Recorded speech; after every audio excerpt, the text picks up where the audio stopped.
찌개집, 아침에 첫 공장 찌개집을 들어가서 찌개집을 딱 들어갔는데 아주 멋있게 생긴 노신사가, 머리가 하얀 노신사가 나를 딱 보더니 눈이 점점 커지는 거야. 그러니까 나를 아는 거지. 나를 아는데 내가 또 근데 이제 로만 칼날 아내니까 진가민가 했나 봐요. 그렇다고 내가 가사 걷고 저는 황창현 신부입니다 이렇게 할 수가 있나? 그냥 아시는 걸로 끝나는 거죠. 그래서 앉아갖고 이제 그 노신사 먼저 밥이 나왔어요.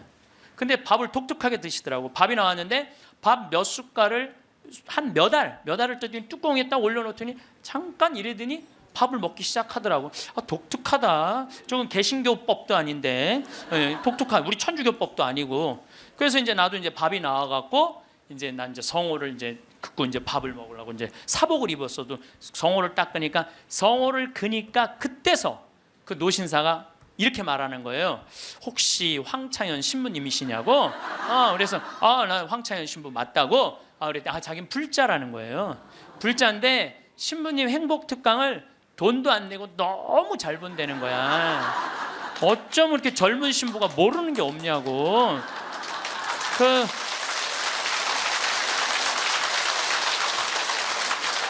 자식들한테 한 푼도 주지 말고 다 쓰고 통장에 500만 원만 남기라는 말 너무너무 공감한다고. 나도 이제 밥을 다 먹고 계산을 하려고 그랬더니 그 노신 아주머니가 아까 그 노신사가 밥값을 내고 갔다는 거예요. 내가 그때 깨달은 진리가 하나 있어요.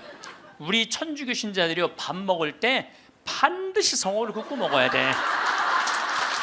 지난주에 앤더슨 시 코리아라는 뉴욕의 정형외과 의사가 벼락 맞은 얘기를 했습니다. 벼락을 맞아서 죽었더니 몸에서 영혼이 빠져나와서 자기 시신을 장모님이 쫓아내려와서 울고불고 하고 이 사람아 죽으면 어떻게 하나?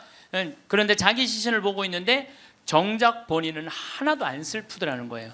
그러니까 죽은 영혼은 여러분들 슬프지 않아요. 죽은 영혼은. 그러니까 여러분들 죽은 영혼을 위해서 너무 슬퍼하는 것도 죽은 영혼 멋쩍게 만드는 거예요. 누구한테 맡겨? 하느님한테 맡겨야 돼요. 그래서 저는 그 세월호에서 희생된 물론 어른들 55명 그것도 잊으면 안 되죠. 그분들도 잊으면 안 돼요. 우리가 어른들 55분 잊으면 안 되고 더욱이 피지 못하고 세상을 떠난 우리 249명의 우리 학생들도 전부 누구 손에 누구 자비에 맡겨야 돼요? 하느님 자비에 맡겨야 돼요. 그래서 너무 하느님 자비를 안 믿는 것도 내가 보기엔 문제가 있는 것 같아요. 아니 하느님이 이 세상 구원하려고 당신 아드님 보냈는데 그렇게 억울하게 죽은 애들 천국에 안 데리고 갔겠어요? 그러니까 천국에 데려갔다고 여러분들도 굳게 믿으시고 그 아이들을 위해서 가끔 기도 중에 특별히 이 위령성월 때 기도 많이 해주시기 바랍니다. 어쨌거나 하여튼 이 앤더슨 시 코리아는 의사는 딱 자기 몸이 나왔을 때 영혼이 나왔을 때 내가 죽었구나. 내가 이제 떠날 때가 됐구나. 보통 2, 3분 사이에는 죽었는지 샀는지 구분도 못한대요. 현실인지. 그래서 이거를 미국에서는 ND라고 Near Death Experience라고 그래요. 임사체험, 근사체험, 죽음 체험이라고 그래요. 죽음의 선상에서 왔다 갔다 하는 거예요. 죽음의 선상에서. 그래서 이제 아내하고 딸하고 마지막 작별을 해야 되겠다 생각을 하고 아내하고 딸이 있는 호텔로 걸어가려고 그러는데 걸어가지지가 않더래요. 여러분들 죽은 영혼들이 처음으로 착각하는 게 육신이 아직도 있는 줄 안 되는 거예요. 처음으로 착각. 육신은 이미 저기 누워있고 영혼만 나온 거예요. 그래서 육신이 있는 줄 알고 차가 지나가면은 그 차를 피하려고 막 그런다는 거예요. 육신도 없는데 육신이 있어야지. 이 육신이 내가 이 물질이 나라는 물질하고 마주치면서 이 막는데 나는 이미 물질이 없어진 건데 혼인데 걸어가려고 하니 걸어가지지 않고 쫙 떠서 가더래요. 허기야 여러분들 동양 귀신 서양 귀신 중에 걸어다니는 귀신 봤어요? 귀신들은 다 떠서 다녀요. 다 떠서. 여러분들 저기 전설의 고향을 봐도 저기 귀신들 보면 다 날라다니잖아요. 다 하다못해 중국 강씨도 이러고 다 떠다녀. 쫙 떠서 가더래. 그래갖고 이제 문을 열으려고 그랬는데 문 열을 필요도 없더래요. 그냥 몸이 통과돼서 들어가더래요. 이것도 성서에 다 나오는 거예요. 예수님이 부활하시고 난 다음에 제자들이 문 걸어 잠고 있었을 때 어떻게 했어요? 문 열지도 않고 그냥 그 안에. 그러니까 저는 요즘 과학이 발달하면서 많은 의사들이 죽은 사람들의 증언을 채취를 하고 연구를 하면서 그 내용이 신약성서에 다 나와 있어. 다 나와 있어. 아니 죽었다가 부활한 우리 예수님 죽었다 부활하셨잖아요. 그렇죠? 죽은 사람 살려낸 거 예수님 다 살려냈잖아. 예수님 영원히 부활하시면 또 다볼산에서 거룩한 변모할 때 얼굴은 해와 같이 빛나고 온몸은 빛난다. 죽었던 사람들이 하늘나라에서 올라가서 본 장면 그대로 다 신약성서에서 예수님이 다 보여주신 거야. 다 보여주신 거예요. 근데 우리는 그렇게 예수님이 보여줬는데도 다 필요 없어. 죽은 아버지가 살아 돌아와서 얘기를 해줘야 돼. 우리는 다 필요 없어. 죽은 아버지가 살아 돌아와야 돼. 다른 사람 필요 없어. 참. 그래서 쫙 떠서 가서 아내하고 딸이 있는 호텔을 딱 들어가 보니까 아내하고 딸이 얼굴에 막 페인팅을 하고 놀더래요. 근데 정작 자기는 안 슬프더래요. 떠나야 되겠구나. 그래갖고 이제 그래서 구말리라고 그러냐, 구말리. 그래서 그 죽은 사람들의 특징이 저 빛 있는 데까지 가는 여행길이 그렇게 멀게 느껴진대요. 근데 그 속도가 너무너무 빠르다는 거예요. 그래서 여러분들 우리 죽은 영혼들 잘 떠나가라고 죽으면은 마당에다가 못 떠나요. 사자밥 떠놓잖아요. 맷밥이라고 흰쌀밥 3그릇, 신발 3켤레, 국 3그릇, 그 다음에 엽전 3입 놓잖아요. 그게 뭐예요? 저승사자 둘 오니까 둘하고 죽은 본인 잘 떠나보내라고. 그리고 어디는 또 간장까지 떠놓는데요. 간장을 왜 떠놓는지 아세요? 이게 짜게 먹으면은 물 자꾸 먹히려고 중간에 서서 물 먹는다고 천천히 떠나가라고. 아니면 다시 돌아올 수도 있다. 그래서 간장도 떠놓고 된장도 떠놓는 거라는 거예요. 그래서 이거 죽은 이들을 위한 그런 것들이 너무너무 많은 거예요. 어쨌거나 하여튼 이제 이 앤더슨 C 코리아라는 의사는 나와갖고 하늘나라 딱 올라가는 순간 이 사람도 역시 신앙이 없는 사람이에요.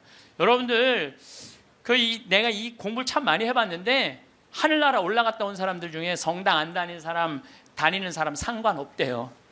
상관없대요.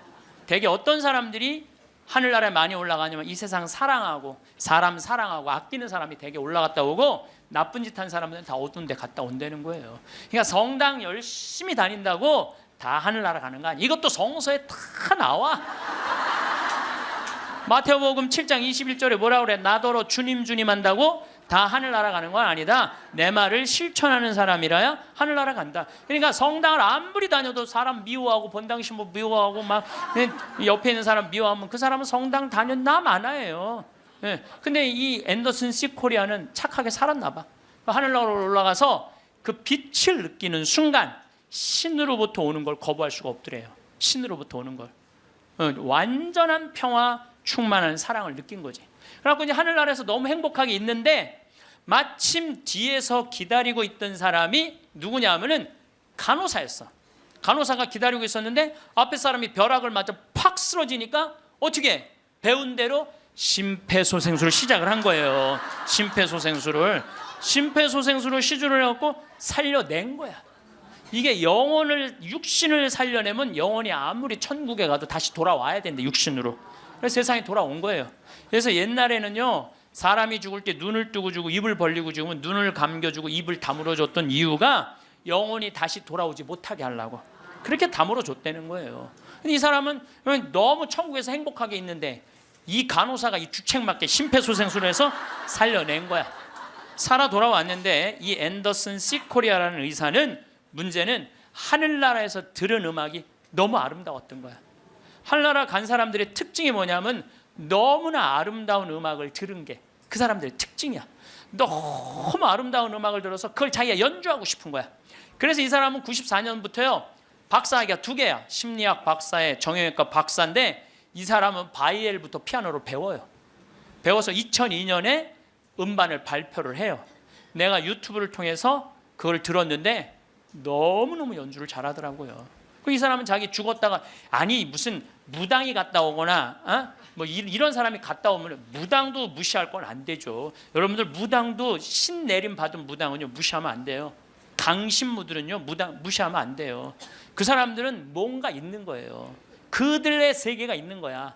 이게 그냥 옛날에는 뭐 우리 교회만 나와 이게 아니야. 이제는 이게 인간한테 있는 영적인 기운은요 그 상관없는 거예요. 어쨌거나 하여튼 이 사람 연주하는 걸 들어보니까 내가 너무너무 아름답더라고. 우리 가톨릭 안에도 벼락 맞아 죽은 사람 있죠. 95년 5월 5일 콜롬비아의 글로리아라는 치과 의사가 이 논문을 쓰다가 책 찾으러 여동생하고 이 사촌 여동생하고 가다가 벼락을 맞아 죽어요. 그 사촌 여동생 그 자리에서 직사예요. 항상 신앙이 열심히 해갖고 목에 목걸이를 하는데 글리 들어가고 심장을 완전히 그냥 강탈을 해버려요. 그 자리에 죽어버려요. 그리고 이 글로리아라는 의사는 벼락을 맞았을 때 어떤 일이 벌어지느냐면 간이 다 타요. 간이 다 타고 신장도 다 타요. 난소도 다 타버려. 난소도 다 타버리고 이 젖꼭지로 번개가 나와요. 그래갖고 이 오른쪽 젖꼭지가 날아가 버려요. 젖이. 그럼 완전히 다리도 다 타고 완전히 죽은 거죠. 근데 이 여동생이 그 병원에 또 의사였어. 의사들이 죽었다. 이거 산소호흡기 뛰자. 절대 못 뛰겠다. 난 우리 언니는 죽은 게 아니다. 이 사람은 이제 영혼인데 나가갖고 하늘나라 올라가갖고 천국, 연옥, 지옥 다 돌아다니는 거예요. 그리고 이 사람은 16살 때 낙태를 해요. 그러면서 하느님이 너 낙태한 거 그냥 다 보여주는 거야. 그냥 자기가 살아생전에 자기는 막 맨날 그냥 미용하고 막 옷 엉덩이 뭐 이런 것만 신경 쓰던 여자예요. 성당도 열심히 다니긴 했지만은 그거보다는 세상 일에 더 많은 매력을 가졌던 여의사예요. 예쁘고 그 천국, 지옥, 연옥. 근데 이제 뭐 이 사람은 하늘나라에서 이제 여행을 다 하는데 이제 살았느니 죽었느니 그러는데 일주일이 지났을 때 시골에 농부 하나가 미사 참여를 할 때 얼마나 열심히 하냐면은 주머니에 10,000페소, 5,000페소가 있을 때 10,000페소는 하느님한테 봉헌하고 5,000페소로 빵을 사서 먹는 정말로 착한 사람이에요. 여러분들 주머니에 10만 원짜리하고 10,000원짜리 있으면 여러분들 얼마짜리 낼 것 같아요? 10,000원짜리? 저는 그렇게 생각하지 않아요. 여러분들은 어떻게 해서든지 1,000원짜리 찾아서 1,000원짜리 내지 무슨 10,000원짜리를 내. 우리 천주교 신자들이 무슨 10,000원짜리를 내요. 근데 이 시골 농부는 3년 전에 완전히 가뭄, 강도를 맞아서 그나마 키우던 닭까지 없던 사람이야. 아무것도 없는데 하느님한테 10,000페소 봉헌하고 5,000페소로 빵을 사요. 근데 저도 이번에 남미에 한 달 동안 강의 갔다 왔지만은 남미 사람들은요 빵을 다 신문지에 싸서 팔아요. 그리고 그 신문지를 싸서 빵을 펼치는데 신문지에 글로리아라는 의사 기사가 떠요. 그걸 보고 이 사람 그 자리에 무릎을 꿇어요. 하느님, 이 능력 있는 의사를 만약에 돌려보내신다면 내가 성모님 성지 순례를 갈 것이고 죽은 이들을 위한 기도를 열심히 하겠다고. 그걸 하느님이 들어요. 참 신기하죠? 그 사경을 헤매는 그 글로리아라는 의사한테 하느님이 하늘나라에서 이런 얘기를 해요. 내가 너를 살려 돌려보낼 것이다. 왜 돌려보내느냐 하면은 너의 공로가 아니다. 이 시골의 농부, 너무 나를 따르고 사랑하는 이 농부가 너를 위해 간절하게 기도했기 때문에 내가 너를 살려 돌려보내는 것이다. 돌아가서 이 하늘나라에서 본 것을 증언을 해라. 예, 그리고 살려 돌려보내요. 그래서 이 글로리아라는 의사는 살아 돌아와요. 그런데 일주일이 지나고 다리를 너무 피가 안 돌기 때문에 잘라야 된다고 그러는데 이 사람은 살아 돌아와서 간도 재생이 되고 난소도 재생이 되고 신장도 재생이 되고 다리도 다 재생이 돼요. 그래갖고 애까지 또 낳아요. 정말 애를 하나 더 낳아요.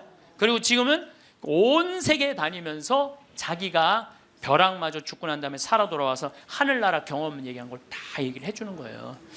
여러분들 우리 죽은 이들을 위해서 기도하는 거 우리 가톨릭 교회 가장 아름다운 전통 중에 하나예요. 그거를 모든 성인의 통공을 믿는다고 그러죠. 우리가 천상, 지상, 연옥 이게 서로 연결이 되는 거예요. 저는 이렇게 본당에 초상이 나면은 연도 바치러 꼭 갔어요. 연도를 바치러 딱 내가 이제 저녁 한 8시나 9시쯤 가면은 그 연도꾼들이 꽉 차 있으면 기분이 너무너무 좋아. 교우들이 연도 바치러 주러 왔을 때 너무너무 기분이 좋아. 왜냐하면 여러분들 연도 바칠 때 뭐라고 그래요? 성부, 성자, 성령 이 영혼 구원하여 주소서. 성모님, 요셉성인 이 영혼 구원하여 주소서. 모든 천사이들 이름 부르면서 이 영혼 구원하여 주소서. 베드로, 야고보, 요한, 안드레아, 베네딕토, 루시아, 아네스 이 영혼 구해달라고 계속 성인들 이름 부르면서 구원해달라고 그러잖아요. 그럼 여러분들 생각을 해봐요. 우리가 이제 죽으면 하늘나라 올라가면은 하느님이 심판하지 않는다니까요. 베드로한테 맡겼잖아요. 베드로가 이제 천당 보낼지 연옥 보낼지 지옥 보낼지 결정할 거 아니야. 혼자 결정하지 않을 거예요. 수호천사 부르고, 아까 성서에도 얘기했잖아요. 하늘의 천사가 너를 지켜보고 있을 것이다. 수호천사 부르고 수호 성인 부르고 연관된 성인들 다 불러서 천당 보낼 거냐 지옥 보낼 거냐 연옥 보낼 거냐 얘기를 할 거야. 근데 밑에서 계속 이름 불러대면 성인들이 회의하다 뭐라 그럴 것 같아요? 야, 우리 이름 이렇게 불러대는데 웬만하면 올려 보내자 그냥. 그게 바로 연도의 효과예요. 연도의 효과. 그래서 여러분들 본당에서 세상 떠나는 교우들이 연도 났다 그러면은 시간 내서 꼭 가서 술을 먹으라는 것도 아니고 그냥 잔치밥을 먹으라는 것도 아니에요. 그냥 여러분들 가서 연도 받쳐주는 거 최고의 선물이에요. 예. 제가 지난 봄에 우리 교구에 젊은 신부님 엄마가 돌아가셔서 61에. 근데 그 엄마가 나 한참 뭐 병 모으고 비누 공장 할 때 많이 도와줬던 엄마야. 송탄 본당 자매님인데. 근데 내가 또 너무 우리 생태마을에서 그 아들은 지금 유학 가 있는데 우리 생태마을에서 같이 나오고 일도 많이 하고. 그래서 내가 사순식에 인천교구에서 사순 피정을 해주고 저녁 주일날 밤 9시에 송탄 장례식장을 갔어요. 갔는데 사순식이면 신부들이 얼마나 피곤해. 하루 종일 성사 주고. 그런데도 그 9시에 그 엄마를 위해서 신부들이 30명이 모여 있더라고요. 다음 날은 물론 주교님이 월요일날 장례미사를 해주시죠. 그런데 우리 수원교구는 신부님 부모님이 돌아가시면 주교님이 미사하기 전에 계속 매 시간 미사를 해요. 와서 그게 우리 신부들이 그 동기 신부들에 대한 예의야. 예의. 그래서 매 시간 그러니까 수백 명이 우리 수원교가 한 450명 되니까 수백 명이 와서 미사를 해주는 거야. 근데 그날도 내가 이제 마침 주례를 하게 돼갖고 미사를 주례를 하는데 하늘나라에서 회의하는 소리가 들리더라고요. 아니 진짜로 하늘나라에서 회의하는 소리가 들리더라니까요. 야,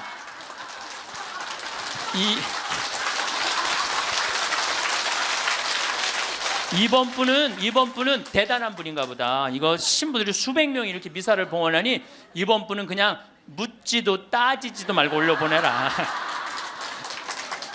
그래서 우리 신부 엄마는 묻지도 따지지도 않고 천당 올라갔을 거예요, 분명히.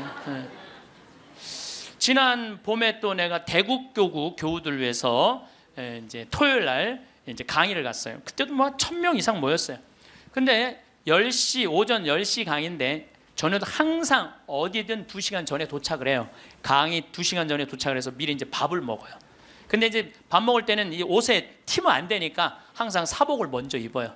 사복을 입고 허름한 청국장 찌개집, 아침에 청국장 찌개집을 들어가서 찌개집을 딱 들어갔는데 아주 멋있게 생긴 노신사가, 머리가 하얀 노신사가 나를 딱 보더니 눈이 점점 커지는 거야. 그냥 나를 아는 거지. 나를 아는데 내가 또 근데 이제 로만 칼날 아내니까 진가민가 했나 봐요. 그렇다고 내가 가사 걷고 저는 황창현 신부입니다 이렇게 할 수가 있나. 그냥 아시는 걸로 끝나는 거죠. 그래서 앉아갖고 이제 그 노신사 먼저 밥이 나왔어요. 근데 밥을 독특하게 드시더라고. 밥이 나왔는데 밥 몇 숟갈을 한 몇 알을 떠더니 뚜껑에 딱 올려놓더니 잠깐 이러더니 밥을 먹기 시작하더라고. 독특하다. 저건 개신교법도 아닌데, 독특한 우리 천주교법도 아니고. 그래서 이제 나도 이제 밥이 나와갖고 이제 난 이제 성호를 이제 긋고 이제 밥을 먹으려고 이제 사복을 입었어도 성호를 닦으니까 성호를 그니까 그때서 그 노신사가 이렇게 말하는 거예요. 혹시 황창현 신부님이시냐고? 그래서 나 황창현 신부 맞다고. 그랬더니 자기는 불자라는 거예요. 불자인데 신부님 행복 특강을 돈도 안 내고 너무 잘 본다는 거야. 어쩜 이렇게 젊은 신부가 모르는 게 없냐고.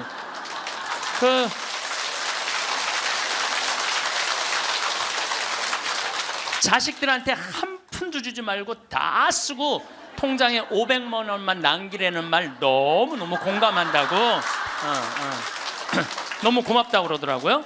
그래서 감사합니다. 그리고 이제 내가 그분이 불자라는 말을 들었을 때 밥을 왜 몇 알을 떠놓고 뚜껑에 올렸는지 알아요. 영혼밥 떠놓은 거예요. 영혼밥. 네, 아까 내가 사자밥 말씀드렸죠. 우리 죽으면 영혼들 떠나 보내듯이 여러분들 우리도 밭에 나가고 일할 때 참 나오면 밥 몇 알 뿌리면서 뭐라 그래요? 이게요. 제가 아까 얘기했지만은 이게 영혼은 천주교 신자들만의 공유물은 아니에요. 모든 인간들이 죽어서 영원한 여행을 떠나는 거예요. 그 여행을 우린 좀 안전한 동아줄을 떠나는 거고, 하느님 믿지 않은 사람은 어느 줄을 잡아야 되는지 모르고 떠나는 것뿐이죠. 우리는 좋은 줄을 잡고 있는 거죠. 영혼밥 떠는 거죠. 그래갖고 이제 그 노신사는 이제 밥 먹고 갔어요. 나도 이제 밥을 다 먹고 계산을 하려고 그랬더니 그 노신 저기 막 그 아주머니가 아까 그 노신사가 밥값을 내고 갔다는 거예요. 내가 그때 깨달은 진리가 하나 있어요. 우리 천주교 신자들이 밥 먹을 때 반드시 성호를 긋고 먹어야 돼.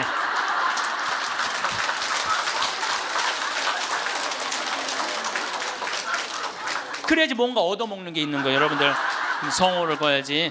내가 지난달에도 우리 생태마을의 부관장 신부들하고 내가 또 신학교 보낸 신부들하고 여행을 같이 갔어. 단풍 여행을 갔어. 단양이라는 곳을 갔는데 전심에 이제 신부들 꽤 많았죠. 능이버섯 찌개를 시켰어요. 우리들 많이 시켰어요. 그래서 이제 다 나왔고, 야 우리 기도하고 먹자 그랬고 성호를 딱 끊는데 저쪽에서 아저씨 하나가 오더니 황 신부님이 있냐고 그러더라고요. 그렇다고 그러니까 자기 성당 안 다니는데 신부님 강의 너무 재밌게 보고 있다고, 밥값은 내가 내겠다. 그래서 이 성호 걷는 게 진짜 중요해. 성호 걷는 게.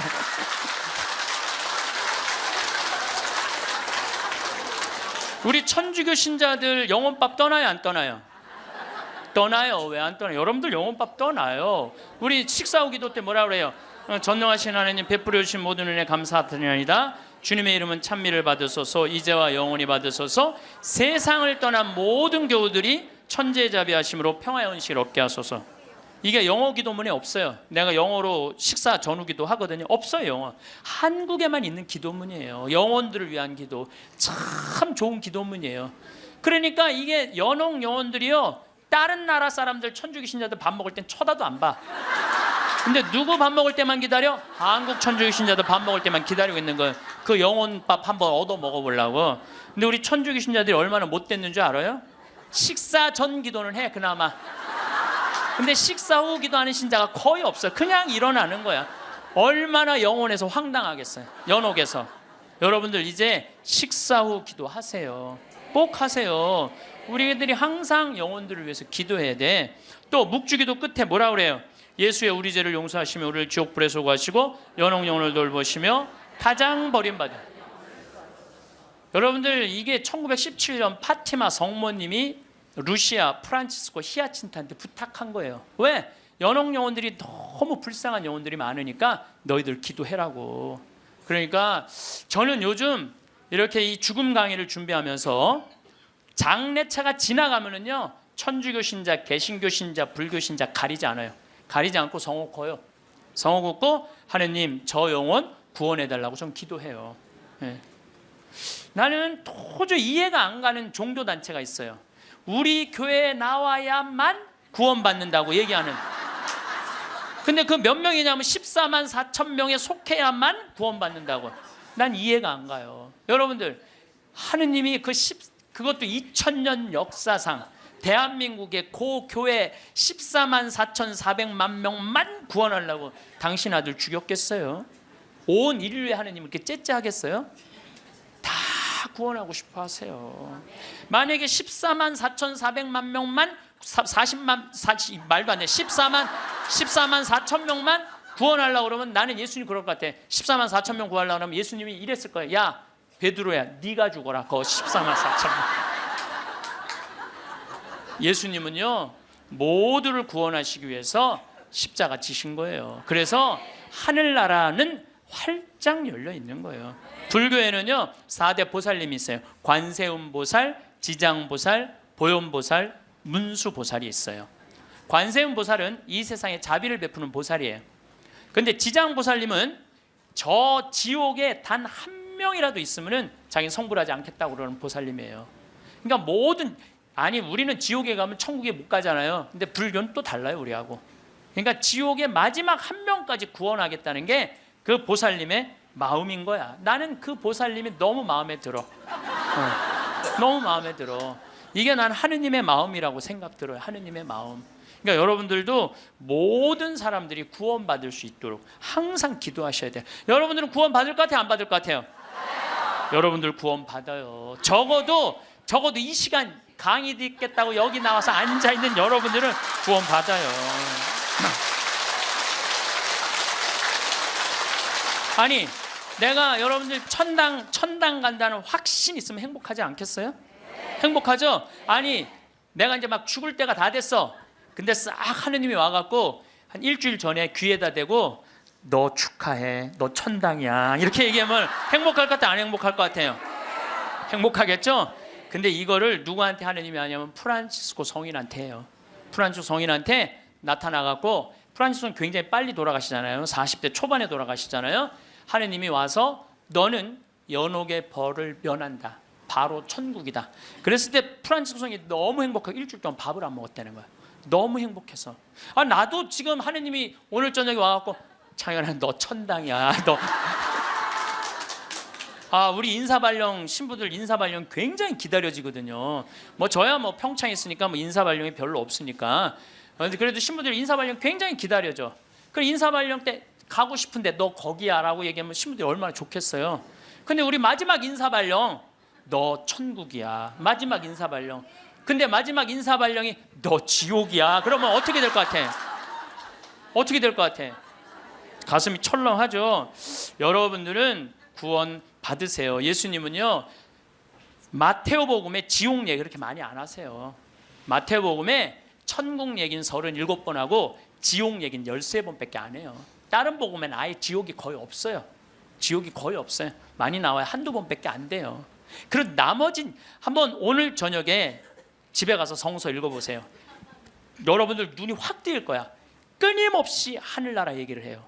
끊임없이 기쁜 소식 얘기를 해요. 하늘나라, 하늘나라, 하늘나라. 내가 이만큼 하늘나라에 관련된 성서가 꽉 차 있어요. 그러니까 하느님이 주고 싶은 거는 뭐예요? 하늘나라예요. 예수님이 뭐하러 그렇게 십자가에 고통스럽게 돌아가셨겠어요? 우리한테 천국을 주기 위한 거예요. 요한복음 3장에 보면은 예수님이 니코데모하고 얘기할 때 이런 얘기를 해요. 믿는 사람은 누구나 사람의 아들 안에서 영원한 생명을 얻게 하려는 것이다. 하느님께서는 세상을 너무나 사랑하신 나머지 외아들을 내줬다고 그래. 이 내줄 때는 확실히 주는 거예요. 내주시어 그를 믿는 사람은 누구나 멸망하지 않고 영원한 생명을 얻게 하셨다. 하느님께서 아들을 세상에 보내신 것은 세상을 심판하시려는 것이 아니라, 예수님이 한 말이에요. 하느님께서 아들을 세상에 보내신 것은 세상을 심판하시려는 것이 아니라 세상이 아들을 통하여 구원을 받게 하시려는 것이다. 참 쉽죠? 믿기만 하면 되는데 그게 이렇게 어려워? 믿기만 하는데 크게 그냥 천장 쳐다보고 있는 거야 없는 거야 이러고 앉아 있으니 참. 요한복음 5장 29절에도 선을 행한 이들은 부활하여 생명을 얻고 악을 저지른 자들은 부활하여 심판을 받을 것이다. 요한복음 5장 39절에 이런 얘기가 나와요. 너희는 성경에서 영원한 생명을 찾아 얻겠다는 생각으로 성경을 연구한다. 바로 그 성경이 나를 위하여 증언한다. 그런데도 너희는 나에게 와서 생명을 얻으려고 하지 않는다. 근데 왜 예수님은 우리한테 지옥 얘기를 가끔 하셨을까? 여러분들 자식들 이렇게 교육시킬 때 어떨 때는 좋은 얘기도 해주고 어떨 때는 혼내기도 하고 그러죠? 똑같은 거예요. 근데 혼낼 때도 여러분들 꼭 굳이 애를 그냥 우리 어머니가 나 어렸을 때 너 정말 다리 밑에서 주워왔는데 진짜 너 다리 밑에 갖다 버린다 이런 얘기 참 많이 하셨어요. 나는 원래 내가 고향이 다리 밑이 내 고향인 줄 알았어요. 하도 그런 얘기 많이 들어갔고. 근데 우리 어머니는 한 번도 다리 밑에 날 버리지 않으셨어요. 예수님도 똑같은 거예요. 아니 아버지가 자식 지옥 가기를 원하는 아버지가 어디 있어요? 그건 아버지가 아니지. 근데 우리는 하느님의 사랑을 많이 믿지를 못해요. 하느님의 사랑을 많이 믿지를 못해. 참 왜 이렇게 의심하는지 몰라. 저는 본당 신부 10년을 하는 동안 총회장님 4분하고 살았어요. 근데 이 4분의 총회장님들이 정말 열심히 했어요. 일을. 그러니까 우리 동창 신부들이 성당에 오면 맨날 총회장이 있는단 말이야. 야, 니네 총회장을 어떻게 하길래 저렇게 열심히 하냐? 나 별말 안 했어. 딱 한마디밖에 안 했어. 무슨 말 했는데? 나는 총회장님을 믿는다. 믿는다는 말 한마디에 총회장님이 책임감을 느끼는 거예요. 본당 신부가 믿는다는데. 그러니까 저는 강의 다닌다고 성당 거의 있었던 적이 없어. 맨날 성당 비우고 돌아다녔는데 두 번 다 성당을 신설 성당이니까 성당을 하나는 전 신부님이 져주신 거 내가 완성을 했고 두 번째 성당은 내가 처음부터 끝까지 졌거든요. 그래도 저도 성당에 생전 안 붙어 있었어요. 그래도 성당 너무 잘 져줬어. 근데 누가 다 책임진 거예요? 총회장이 다 책임. 뭐 때문에? 내가 믿는다는 말 한마디에 믿는다는 말 한마디에 여러분들 그 많은 신들 중에 인도에는 신이 3억 명이나 된다는데 그 많은 신들 중에 야훼 하느님 당신만을 나의 주님으로 믿습니다라고 고백하면은 하느님은 나한테 책임감 느낄 것 같아 안 느낄 것 같아? 아니 저놈이 날 믿는다는데 저거 하나 천당에 못 데려오겠어요? 근데 만약에 여러분들이 어느 날은 믿는 것 같고 어느 날은 안 믿는 것 같고 그럼 하느님 어떠실 것 같아요? 어느 날은 책임져야 될 것 같고 어느 날은 책임지지 않아도 될 것 같고 그러네. 믿으려면 어떻게 믿어야 돼? 확실하게 믿어야 돼. 확실하게 믿어야 돼. 그리고요 제가 예비자 교리 참 잊지 못하는 예비자가 하나 있었어. 6개월 동안 그렇게 예수님에 대해서 얘기하고 성경에 대해서 얘기하고 예수님 증언했는데 6개월 후에 교리 마지막 끝에 자 마지막으로 질문해 보십시오 그랬더니 딱 손을 들더니 신부님 솔직히 얘기해 달라는 거예요. 뭘 솔직히 얘기하니까 진짜 예수님 믿냐고 솔직히 해달라는 6개월 지났는데 자 여러분들도 저한테 그렇게 물어보고 신부님 솔직히 한번 얘기해 보라고 예수님 믿느냐고. 내가 이스라엘 다녀오고 과달루페 가고 파티마 가고 루르도 가고 또 수많은 사제생활 23년 하면서 수많은 신앙 체험하고 나도 신앙 체험하면서 내가 느낀 게 있어요. 내가 확실하게 나한테 물으면 내가 얘기할게. 하느님 확실하게 살아계셔.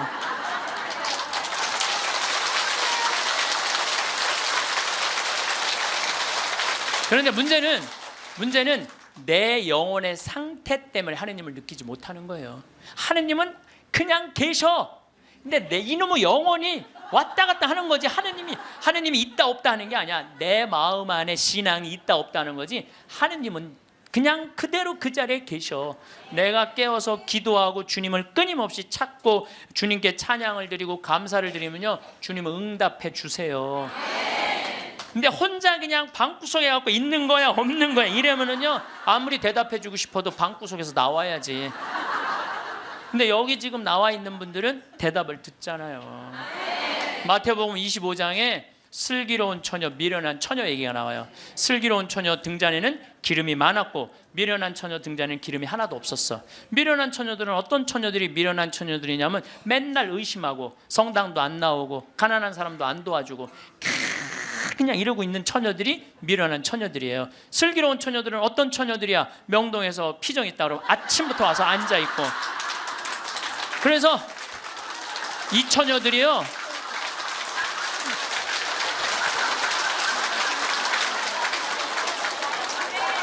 이 처녀들이 기름 종지에 기름이 많은 처녀들이에요. 여러분들이 이웃에게 복음을 선포하고 참된 삶의 길, 진리의 길을 가르쳐주는 거 기름 한 방울 모으는 일이에요. 성교에는 어느 누구도 개인이 지옥에 떨어졌다고 단정 짓지 말라는 거예요. 단정 짓지 말라. 하다못해 어떤 부인이 남편이 다리에서 뛰어내려서 죽었어. 자살을 했어. 너무 슬퍼. 매일매일 우는 거야. 내가 이거 정말 책에서 내가 읽은 거예요. 요한 마리 비안네 신부님한테 찾아간 거예요. 신부님, 천주교에서는 자살하면은 지옥에 간다는데 우리 남편은 그 다리에서 뛰어내려 죽었는데 어떻게 하면 좋으냐고. 근데 이 요한 마리아 비안네 신부님이 내 속을 뻥 뚫리는 얘기를 했어요. 그 신부님이 뭐라고 그랬냐면 그 부인한테 걱정하지 마라. 당신 남편 지옥 안 갔다. 무슨 소리냐. 지옥에 간다는데 그 다리 밑에서 강까지 떨어지는데 시간이 굉장히 오래 걸린다는 거예요. 떨어지는 사이에 회개를 했다는 거예요. 웃을 일이 아니에요. 아니 내가 왜 말만 하면 웃어. 실질적으로 그 순간에 회개할 수 있다는 거예요. 그리고 당신 남편은 그 순간 떨어지면서 회개를 했기 때문에 지금 연옥에서 지금 훈련을 받고 있으니까 걱정하지 말라고. 연옥벌이 끝나면 천국에 올라가니까. 그래서 여러분들 우리가 예수 마리아 요셉만 외워도 연옥에 7년제가 감해진대요. 예수 마리아 요셉 누구 불쌍한 영혼들 기억하여 주소서. 3종 기도만 해도 10년을 감해진다는 거예요. 3년 기도. 그러니까 식사 후 기도, 예수 마리아 요셉 3종 기도 얼마나 좋아요. 밥 먹을 때 그냥 하면 되는데 그게 그렇게 힘들어? 아니 나는 우리 부관장 신부하고 아예 식탁에다 3종 기도 이렇게 써놔요. 그럼 써놔고 부활 3종 기도, 또 그때 가면 또 까먹잖아. 부활 3종 기도 그냥 3종 기도 이렇게 해갖고 써놔요. 그래서 영어로도 한 번 하고 우리나라 말로도 한 번 하고, 그래 좋더라고요. 3종 기도 하는 거. 식사 후 기도는 반드시 하고. 근데 어떨 때는 이게 우리 이제 식사 후 기도 훈련이 안 돼갖고, 나 식사 후 기도 벌써 일어나서 가는 신자들 태반이야. 나는 전능하신 하느님 벌써 가. 아니 세상을 떠난 모든 교우들이 천지자비하시고 평안하시, 아직도 한참 남았는데 전능하신, 그러지 말라는 거예요. 1991년 팸 레이놀즈라는 이 가수는 미국의 가수인데 작곡가 겸 가수인데 심한 뇌 동맥류가 걸려요.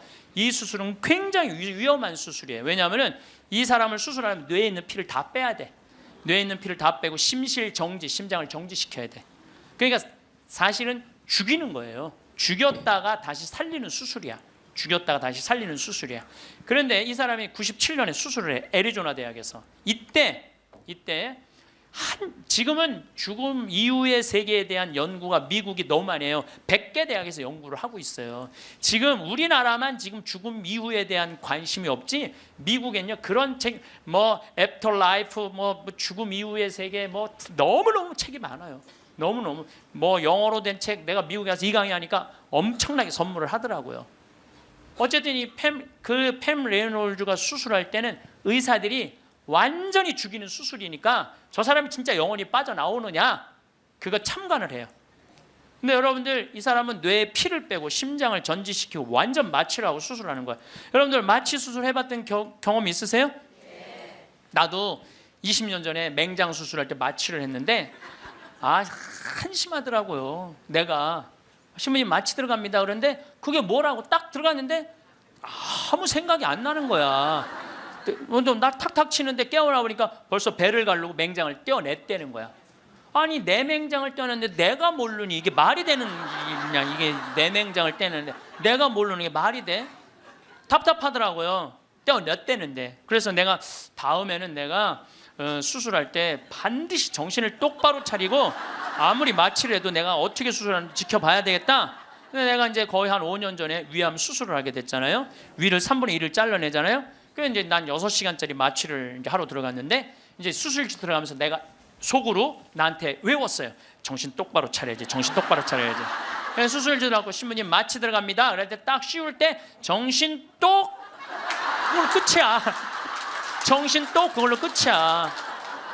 깨어나 보니까 배를 가르고 위를 3분의 1을 잘라냈다. 이번에도 그냥 당한 거지 그냥. 아무 생각이 안 나. 아무 생각이. 근데 이 팸 레이놀즈도 이 수술실에 들어갈 때 뇌에 피를 다 뺐으니 이 사람은 아예 생각이 없는 사람이에요. 심실 정지시키고. 그래갖고 딱 수술을 시작을 했을 때 이 사람은 영혼이 빠져나와요. 빠져나와갖고 수술실 장면을 지켜봐요. 의사가 간호사한테 지시하는 거, 수술 도구 전해주는 거, 그리고 자기 머리를 자르는 수술 도구를 봐요. 자기 머리 자르는 걸 봐요. 쫙 자르고, 내가 이제 죽었구나. 그래갖고 이 팸 레이놀즈는 건물 이제 병원 위로 올라가고 하늘나라 올라가는데 자기 할머니가 목소리가 특이했대. 하늘나라에서 막 부르더래요. 오라고. 하늘나라 올라가 보니까 자기 할머니가 있고 죽은 형제 친척들이 쫙 있더래요. 너무 아름다운 모습으로 빛을 내고. 그러니까 죽은 사람들 거의 공통적인 의견이에요. 근데 자기 기타를 가르쳐준 외삼촌이 넌 아직 키워야 되는 애도 있으니까 넌 가야 된다고. 난 가기 싫다. 이거 너무 좋다. 가라. 가기 싫다. 그러면서 실갱을 하는데 삼촌이 확 미는데 수술이 끝난 거예요. 깬 거죠. 살아 돌아온 거죠. 근데 이 사람은 놀랍게도 참관한 의사들한테 의사들 배치를 다 얘기를 해줘요. 어떤 의사가 어느 자리에 있었고, 수술 도구는 여러분들 우리들이 수술하러 들어갈 때요 절대 수술 도구를 개봉을 안 해요. 오염될까봐, 감염될까봐. 그래갖고 의사들이 완전하게 다 방지를 하고 이 사람 마취 끝나고 난 다음에 수술 도구를 다 꺼내요. 그러니까 우리들은 수술 도구를 어떻게 생겼는지 몰라. 수술실에 들어간 사람 알아요, 몰라요? 모르죠? 근데 자기 머리 자른 거 전동기 칫솔같이 생긴 것까지 다 설명을 하는 거야. 다. 너무너무 놀라운 거죠. 그러니까 이게 여러분들 이런 연구를요. 하버드 대학, 예일 대학, 뭐 사우스햄프턴 세계 최고의 대학들이 연구를 하는 거예요. 그냥 내가 무슨 뭐 무당하고 만나갖고 그냥 대충 얘기하는 게 짜고 얘기하는 게 아니고 이건 뭐 논문으로 나오는 내용들을 여러분들한테 전해주는 거예요. 여러분들은 바쁘니까 책 읽을 시간이 없잖아. 그러니까 내가 대신 읽어갖고 다 지금 전해주는 거예요. 네. 네. 미키라는 미키라는 시각 장애자는 앞이 안 보이는 사람이야.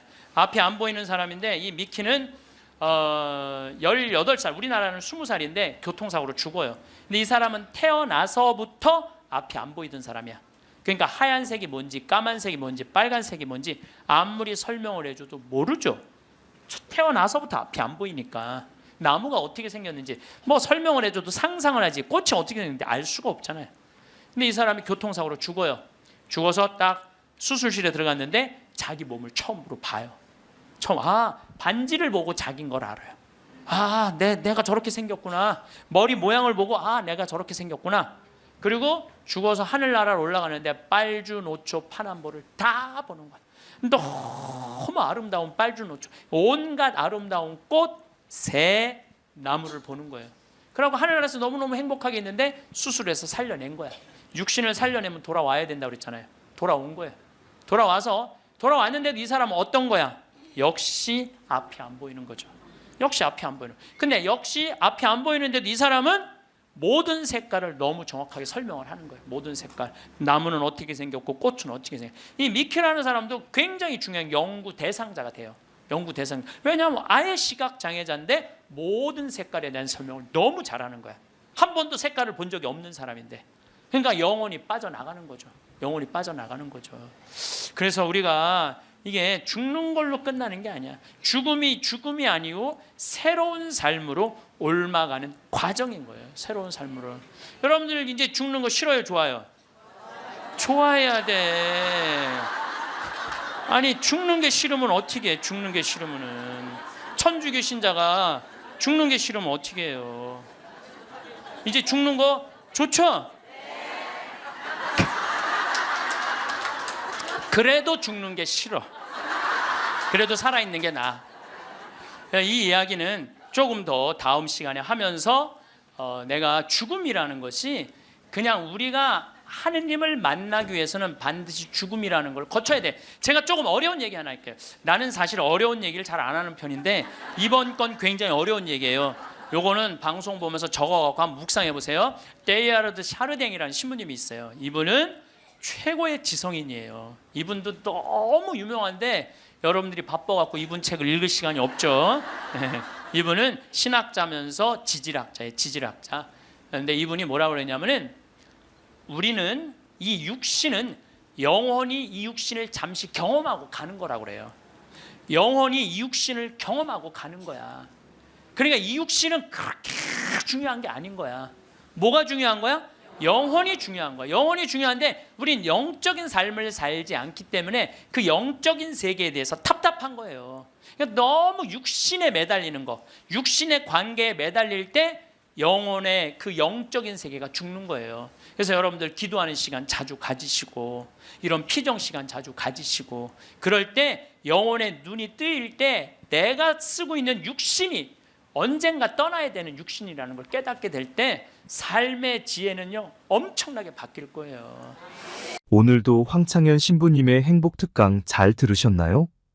이어서 나이 들수록 들으면 도움이 되는 지혜의 말씀을 들려드리겠습니다. 첫 번째, 남을 비판하기를 좋아하고 자랑만 하는 사람과는 거리를 두어라.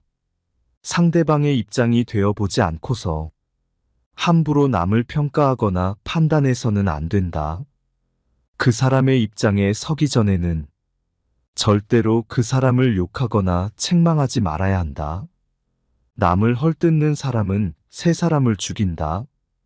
자신뿐만 아니라 듣는 사람을 죽이고 당사자까지 죽이는 것이다. 칼과 같은 무기로는 가까이 다가가지 않으면 상대방을 해칠 수 없지만 헐뜯는 말은 멀리 떨어져 있는 사람도 해칠 수 있기에 그만큼 좋지 못한 것이다. 그리고 어떤 사람의 자랑하는 행동은 겸손과 공감이 부족하다는 신호일 수 있다.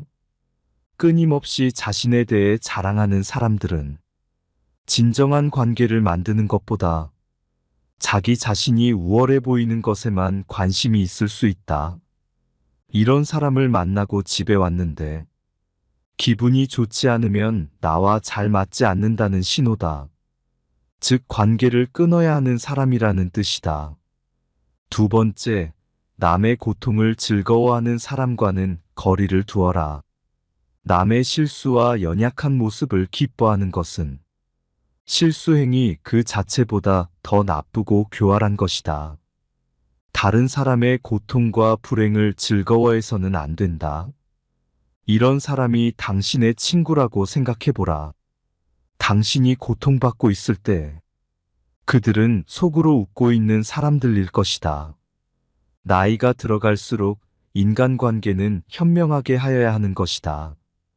지금 힘이 없고 약한 사람이라고 우습게 보는 사람이 있다.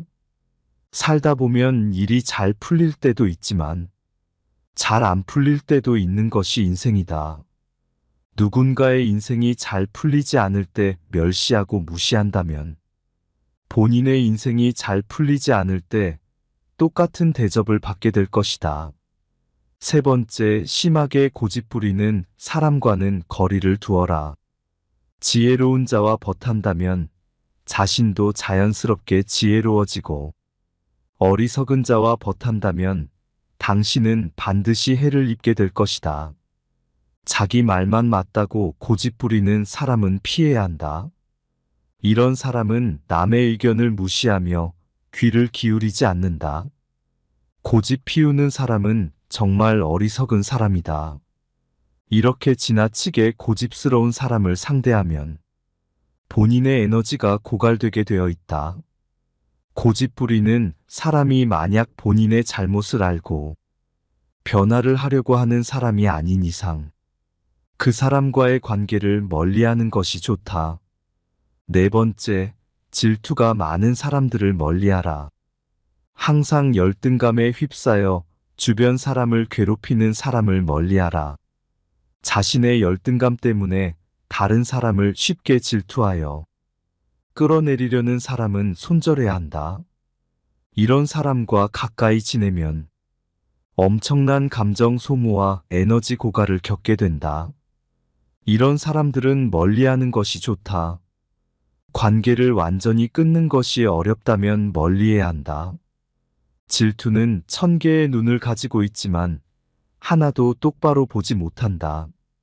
선을 행할 때는 선행이 초래하는 어려움과 그것이 가져다 줄 행복을 함께 저울에 올려보라.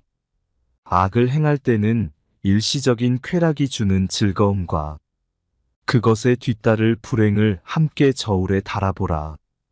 당신이 남들에게 범한 작은 잘못은 크게 보고 남들이 당신에게 범한 큰 잘못은 작게 보아야 한다. 당신의 친구가 당신에게 있어서 벌꿀처럼 달더라도 전부 갉아먹어서는 안 된다. 다섯 번째, 자기 말만 하는 친구와는 거리를 두어라. 당신은 그를 친구라 생각하지만 그는 당신을 그저 자신의 감정을 해소하는 수단으로 사용하고 있을 뿐이다. 자기 말만 하고 내 얘기를 듣지 않는 사람은 피해야 한다. 내가 어려울 때 힘이 돼준 친구가 진짜 친구인 법이다. 내가 잘 나갈 때는 주변에 사람이 많기 마련이다. 내가 힘이 없고 보잘것없을 때 나를 지탱해주고 믿어준 친구가 진짜 친구이다. 힘없고 어려운 사람은 100번 도와줘라. 그러나 평판이 좋지 않은 사람은 경계하라. 어려울 때 외면하는 사람과는 거리를 두어라.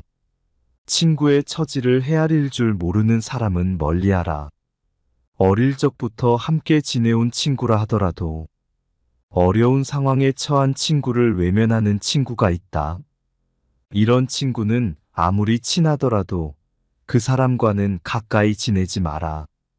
친구 관계가 얼마나 오래되었냐가 중요한 것이 아니다. 만난 지 얼마 되지 않았다고 해도 좋은 사람은 얼마든지 있다. 6번째, 감사함을 모르는 사람과는 거리를 두어라. 누군가가 베푸는 호의에는 감사하는 마음이 먼저 있어야 하고, 작은 것이라도 표현을 해야 한다. 그러나 호의가 반복되면 권리인 줄 안다는 말이 있듯이, 상대가 잘해주고 그것이 계속 이어지면 나중에는 자신의 당연한 권리처럼 착각하는 사람들이 있다. 습관적으로 받아왔기 때문에 당연한 권리라고 생각한다면 그것은 큰 문제인 것이다. 이런 사람들은 상당히 이기적이기 때문에 상대가 잘해줘도 이제는 감사함을 모르는 것이다. 마음을 표현하지 못하는 사람은 가까이 두지 마라. 고마우면 고맙다고 미안하면 미안하다고 말하는 것이 올바른 인간관계의 기본인 법이다. 감사할 때 마음으로 고맙다고 생각하는 것은 감사 인사가 아니다. 남이 내 마음속까지 다 읽지는 못하는 법이다. 감사를 표현하지 않는 사람을 멀리하고 당신도 남들에게 감사를 표현하라. 7번째, 시끄럽게 떠벌리는 사람과는 거리를 두어라. 조금 알고 있는 지식을 아는 체 하며 그저 시끄럽게 떠벌리는 사람들이 있다. 빈 깡통은 흔들어도 소리가 나지 않고 속이 가득 차도 소리가 나지 않는 법이다. 소리가 나는 깡통은 속에 무엇인가가 조금 들어있을 때다. 사람도 아무것도 모르는 사람이나 많이 아는 사람은 아무 말을 하지 않지만 무엇을 조금 아는 사람이 항상 시끄럽게 말을 많이 한다. 이 밖에도 불평불만이 많은 사람을 멀리하라. 매사에 불평불만이 많은 사람이 있다. 이런 사람은 아무리 부유하더라도 가진 것에 만족할 줄 모른다. 항상 불평만 하는 사람들 옆에 있다 보면 거기에 물들어 나도 모르게 부정적이고 불평하는 사람으로 되어간다. 그러므로 이런 사람들은 멀리하고 만나는 사람들에게 배우려는 태도와 존중이 있는 사람을 가까이 해야 한다. 가난한 사람과는 친구가 되어도 좋다. 단 생각이 가난한 사람과는 친구가 되면 안 된다. 사람들은 겉모습만 보고 얼른 판단하는 경향이 있다. 하지만 가장 중요한 것은 마음과 생각이다.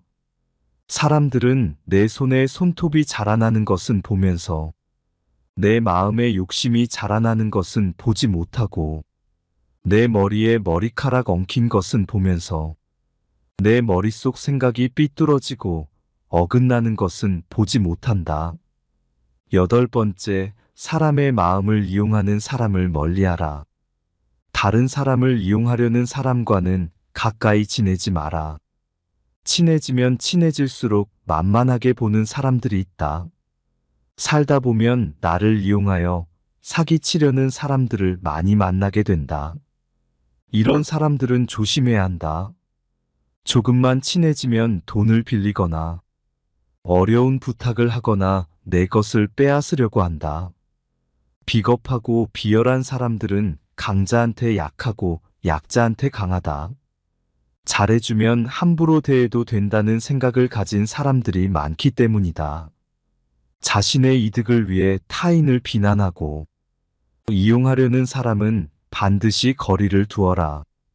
과거의 실수나 잘못을 지나치게 후회하는 사람을 멀리하라. 행복에서 불행으로 바뀌는 것은 한순간이나 반대로 불행을 행복으로 바꾸는 것은 오랜 시간이 필요하다. 과거에 집착하여 살아온 세월을 후회하는데 많은 시간을 보내는 사람들이 있다. 이미 지나가 버린 과거에 함몰되어 있는 사람은 가장 어리석은 사람이다. 상대에게 한번 속았을 때 그 사람을 탓하라. 그러나 그 사람에게 2번 속았거든 자신을 탓하라. 지혜로운 사람은 본 것을 이야기하지만 어리석은 사람은 들은 것을 이야기한다. 물고기는 언제나 입으로 낚인다. 인간도 역시 입으로 내뱉은 말로 손해보는 경우가 많다. 남의 강요에 의해 베푼 자선은 스스로 한 자선의 절반의 가치밖에 없다. 행동은 말보다 그 소리가 크다. 남을 속이는 일보다 자기 자신을 속이는 일이 더 어렵다. 단번에 바다를 만들려고 해서는 안 된다.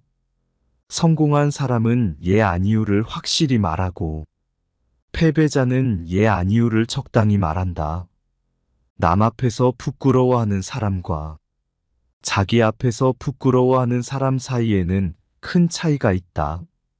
성공한 사람은 과정을 위해 살고 패배자는 결과를 위해 산다. 우물에 침을 뱉는 자는 언젠가 반드시 그 물을 마시게 된다. 너 자신을 다스려라. 그러면 당신은 세계를 다스리게 될 것이다.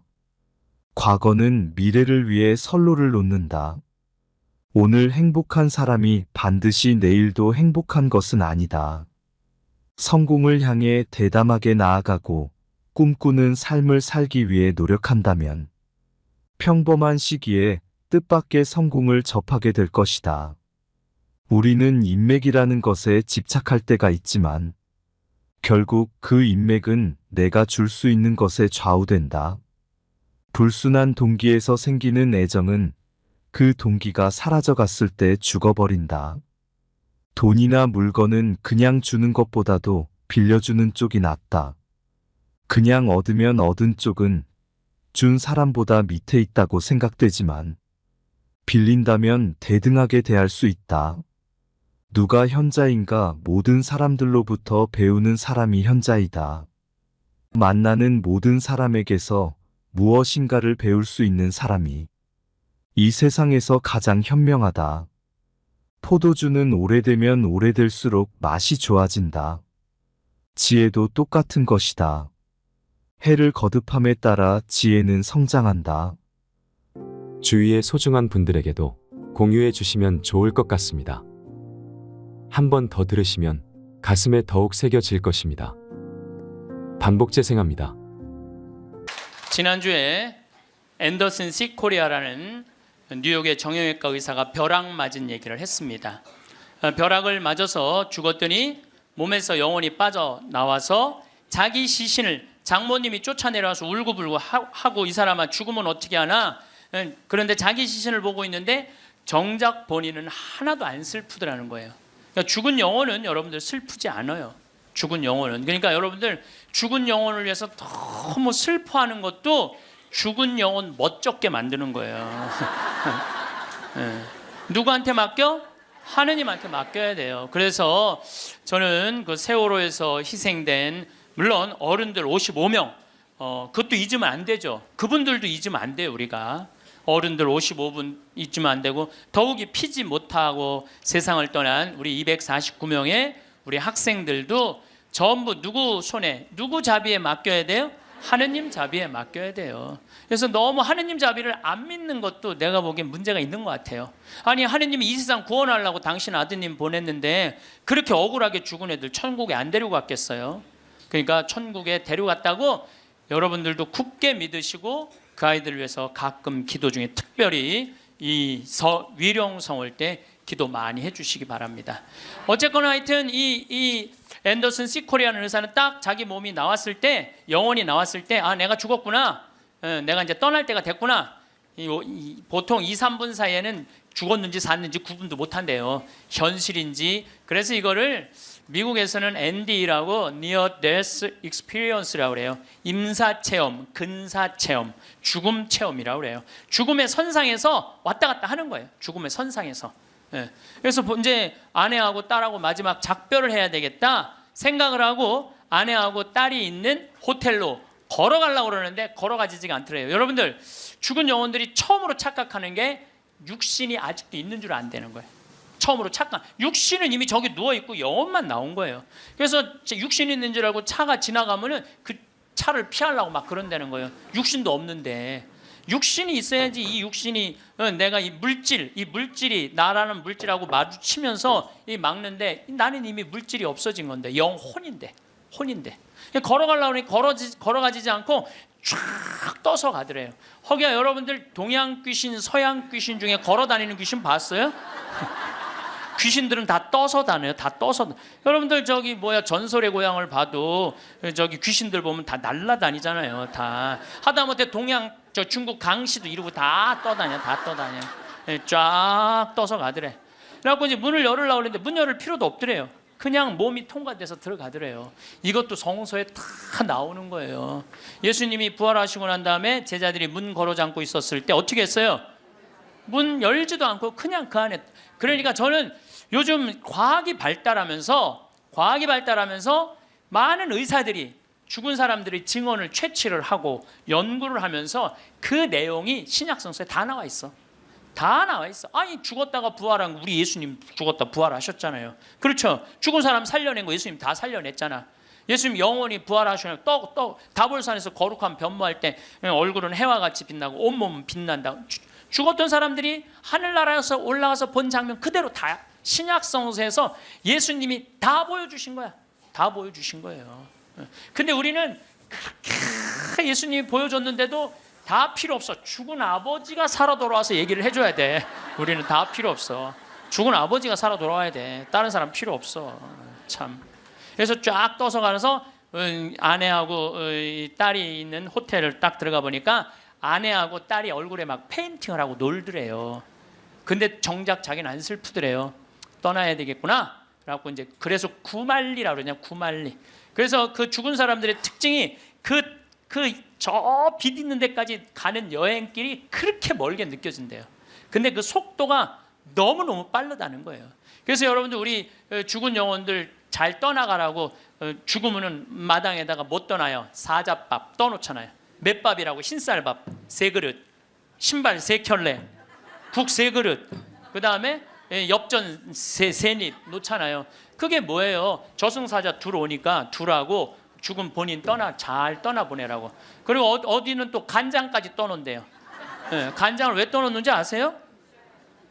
이게 짜게 먹으면은 물 자꾸 먹히려고 중간에 서서 물 먹는다고 천천히 떠나가라고.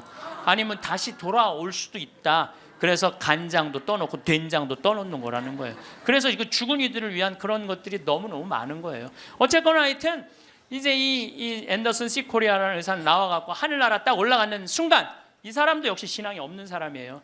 여러분들 내가 이 공부를 참 많이 해봤는데 하늘나라 올라갔다 온 사람들 중에 성당 안 다니는 사람 상관없대요. 상관없대요. 되게 어떤 사람들이 하늘나라에 많이 올라가냐면 이 세상 사랑하고 사람 사랑하고 아끼는 사람이 되게 올라갔다 오고 나쁜 짓 한 사람들은 다 어두운 데 갔다 온다는 거예요. 그러니까 성당 열심히 다닌다고 다 하늘나라 가는 거 아니야. 이것도 성서에 다 나와. 마태복음 7장 21절에 뭐라 그래? 나더러 주님 주님 한다고 다 하늘나라 가는 건 아니다. 내 말을 실천하는 사람이라야 하늘나라 간다. 그러니까 성당을 아무리 다녀도 사람 미워하고 본당 신부 미워하고 막 옆에 있는 사람 미워하면 그 사람은 성당 다녔나 마나예요. 근데 이 앤더슨 C 코리아는 착하게 살았나 봐. 하늘나라로 올라가서 그 빛을 느끼는 순간 신으로부터 오는 걸 거부할 수가 없더래요. 신으로부터 오는 걸. 완전한 평화 충만한 사랑을 느낀 거지. 그래갖고 이제 하늘나라에서 너무 행복하게 있는데 마침 뒤에서 기다리고 있던 사람이 누구냐 하면은 간호사였어.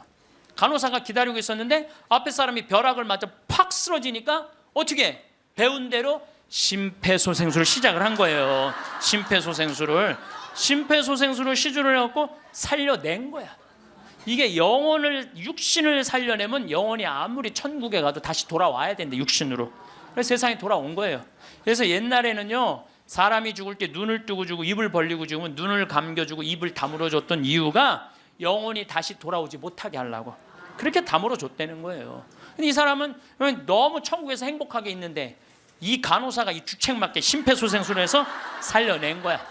살아 돌아왔는데 이 앤더슨 C 코리아라는 의사는 문제는 하늘나라에서 들은 음악이 너무 아름다웠던 거야. 하늘나라 간 사람들의 특징이 뭐냐면 너무나 아름다운 음악을 들은 게 그 사람들의 특징이야. 너무 아름다운 음악을 들어서 그걸 자기가 연주하고 싶은 거야.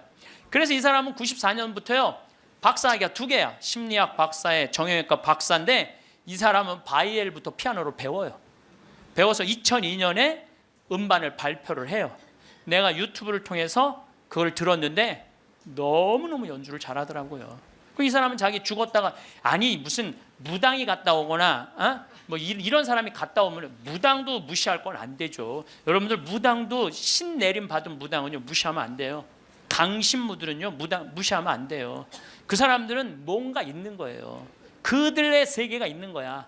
이게 그냥 옛날에는 뭐 우리 교회만 나와 이게 아니야. 이제는 이게 인간한테 있는 영적인 기운은요 그 상관없는 거예요. 어쨌거나 하여튼 이 사람 연주하는 걸 들어보니까 내가 너무너무 아름답더라고. 우리 가톨릭 안에도 벼락 맞아 죽은 사람 있죠. 95년 5월 5일 콜롬비아의 글로리아라는 치과 의사가 이 논문을 쓰다가 책 찾으러 여동생하고 이 사촌 여동생하고 가다가 벼락을 맞아 죽어요. 그 사촌 여동생 그 자리에서 즉사예요.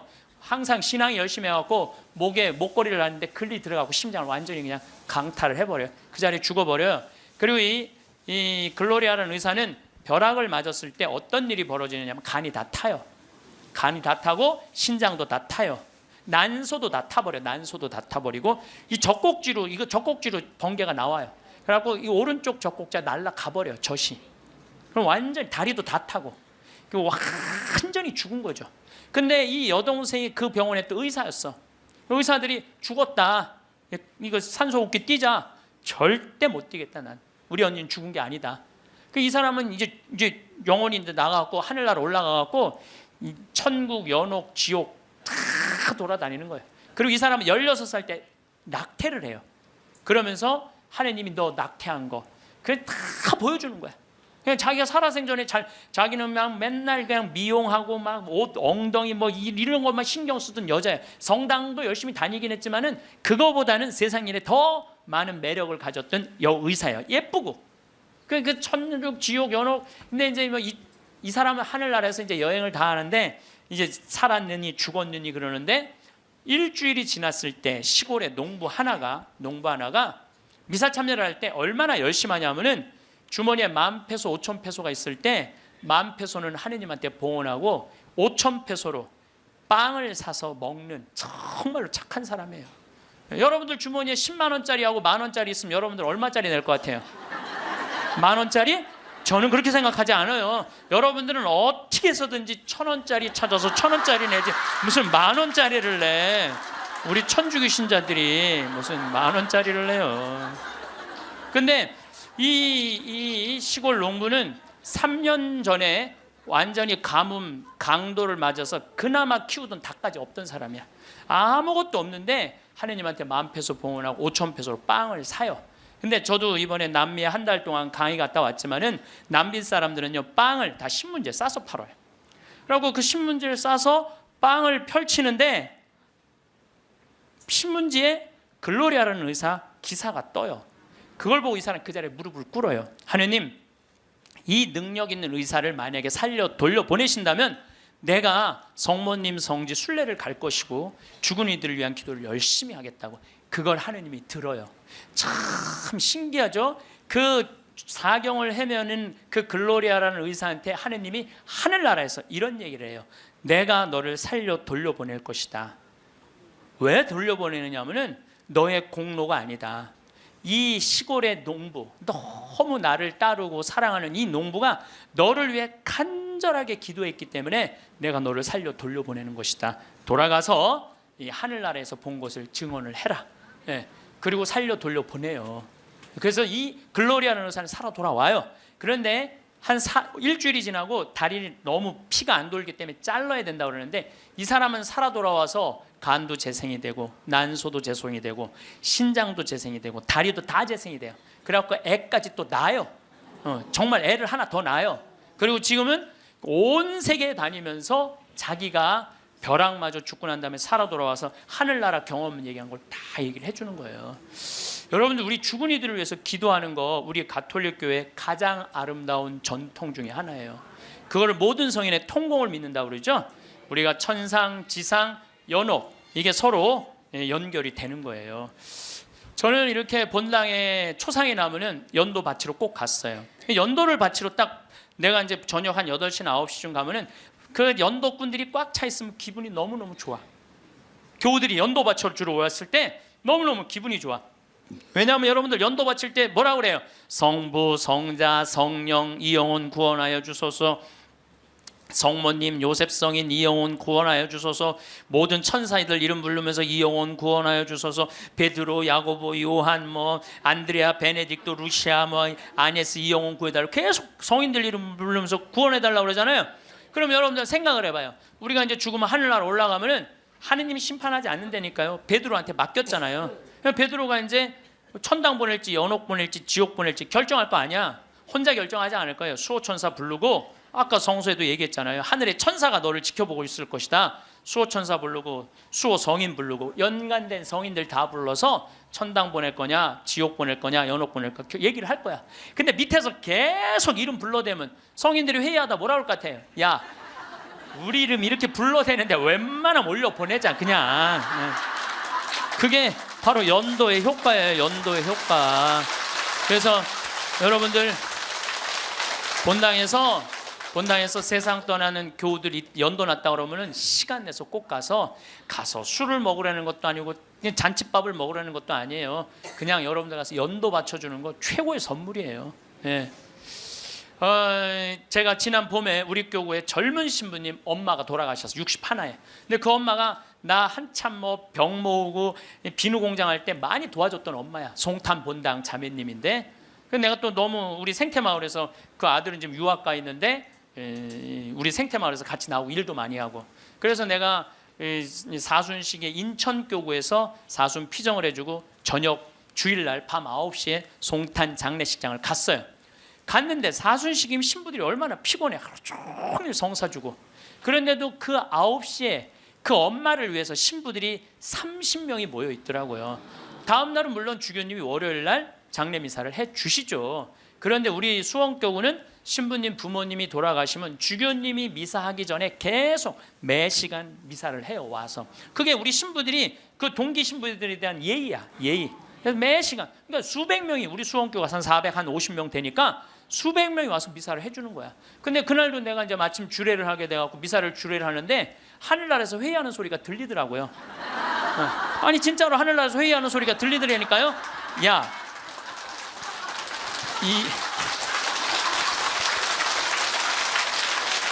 이번 분은 대단한 분인가 보다. 이거 신부들이 수백 명이 이렇게 미사를 봉헌하니 이번 분은 그냥 묻지도 따지지도 말고 올려보내라. 그래서 우리 신부 엄마는 묻지도 따지도 않고 천당 올라갔을 거예요, 분명히. 지난 봄에 또 내가 대국교구 교우들 위해서 이제 토요일 날 이제 강의를 갔어요. 그때도 1000명 이상 모였어요. 근데 10시 오전 10시 강의인데 저는 항상 어디든 2시간 전에 도착을 해요. 강의 2시간 전에 도착을 해서 미리 이제 밥을 먹어요. 근데 이제 밥 먹을 때는 이 옷에 튀면 안 되니까 항상 사복을 먼저 입어요. 사복을 입고 허름한 청국장 찌개집, 아침에 청국장 찌개집을 들어가서 찌개집을 딱 들어갔는데 아주 멋있게 생긴 노신사가, 머리가 하얀 노신사가 나를 딱 보더니 눈이 점점 커지는 거야. 그러니까 나를 아는 거지. 나를 아는데 내가 또 근데 이제 로만 칼날 아내니까 진가민가 했나 봐요.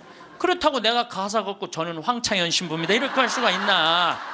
그냥 아시는 걸로 끝나는 거죠. 그래서 앉아갖고 이제 그 노신사 먼저 밥이 나왔어요. 근데 밥을 독특하게 드시더라고. 밥이 나왔는데 밥 몇 숟갈을 한 몇 알을 떠더니 뚜껑에 딱 올려놓더니 잠깐 이러더니 밥을 먹기 시작하더라고. 독특하다. 저건 개신교법도 아닌데, 독특한 우리 천주교법도 아니고. 그래서 이제 나도 이제 밥이 나와갖고 이제 난 이제 성호를 이제 긋고 이제 밥을 먹으려고 이제 사복을 입었어도 성호를 딱 끄니까 그때서 그 노신사가 이렇게 말하는 거예요. 혹시 황창현 신부님이시냐고? 그래서 나 황창현 신부 맞다고. 그랬더니 자기는 불자라는 거예요. 불자인데 신부님 행복 특강을 돈도 안 내고 너무 잘 본다는 거야. 어쩜 이렇게 젊은 신부가 모르는 게 없냐고.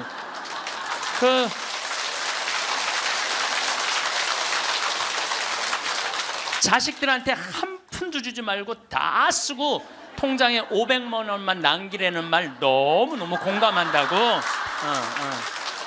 너무 고맙다고 그러더라고요. 그래서 감사합니다. 그리고 이제 내가 그분이 불자라는 말을 들었을 때 밥을 왜 몇 알을 떠놓고 뚜껑에 올렸는지 알아요. 영혼밥 떠놓은 거예요. 영혼밥. 네, 아까 내가 사자밥 말씀드렸죠. 우리 죽으면 영혼들 떠나 보내듯이 여러분들 우리도 밭에 나가고 일할 때 참 나오면 밥 몇 알 뿌리면서 뭐라 그래요? 이게요. 제가 아까 얘기했지만은 이게 영혼은 천주교 신자들만의 공유물은 아니에요. 모든 인간들이 죽어서 영원한 여행을 떠나는 거예요. 그 여행을 우리는 좀 안전한 동아줄을 떠나는 거고, 하느님 믿지 않는 사람은 어느 줄을 잡아야 되는지 모르고 떠나는 것뿐이죠. 우리는 좋은 줄을 잡고 있는 거죠. 영혼밥 떠는 거죠. 그래갖고 이제 그 노신사는 이제 밥 먹고 갔어요. 나도 이제 밥을 다 먹고 계산을 하려고 그랬더니 그 노신 아주머니가 아까 그 노신사가 밥값을 내고 갔다는 거예요. 내가 그때 깨달은 진리가 하나 있어요. 우리 천주교 신자들이요, 밥 먹을 때 반드시 성호를 긋고 먹어야 돼.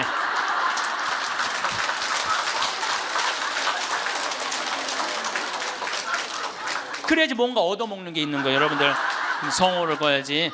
내가 지난달에도 우리 생태마을의 부관장 신부들하고 내가 또 신학교 보낸 신부들하고 여행을 같이 갔어. 단풍 여행을 갔어. 단양이라는 곳을 갔는데 전심에 이제 신부들 꽤 많았죠. 능이버섯 찌개를 시켰어요. 우리들 많이 시켰어요. 그래서 이제 다 나왔고, 야 우리 기도하고 먹자 그랬고 성호를 딱 끊는데 저쪽에서 아저씨 하나가 오더니 황 신부님이냐고 그러더라고요. 그렇다고 그러니까 자기 성당 안 다니는데 신부님 강의 너무 재밌게 보고 있다고, 밥값은 내가 내겠다고. 그래서 이 성호 걷는 게 진짜 중요해. 성호 걷는 게.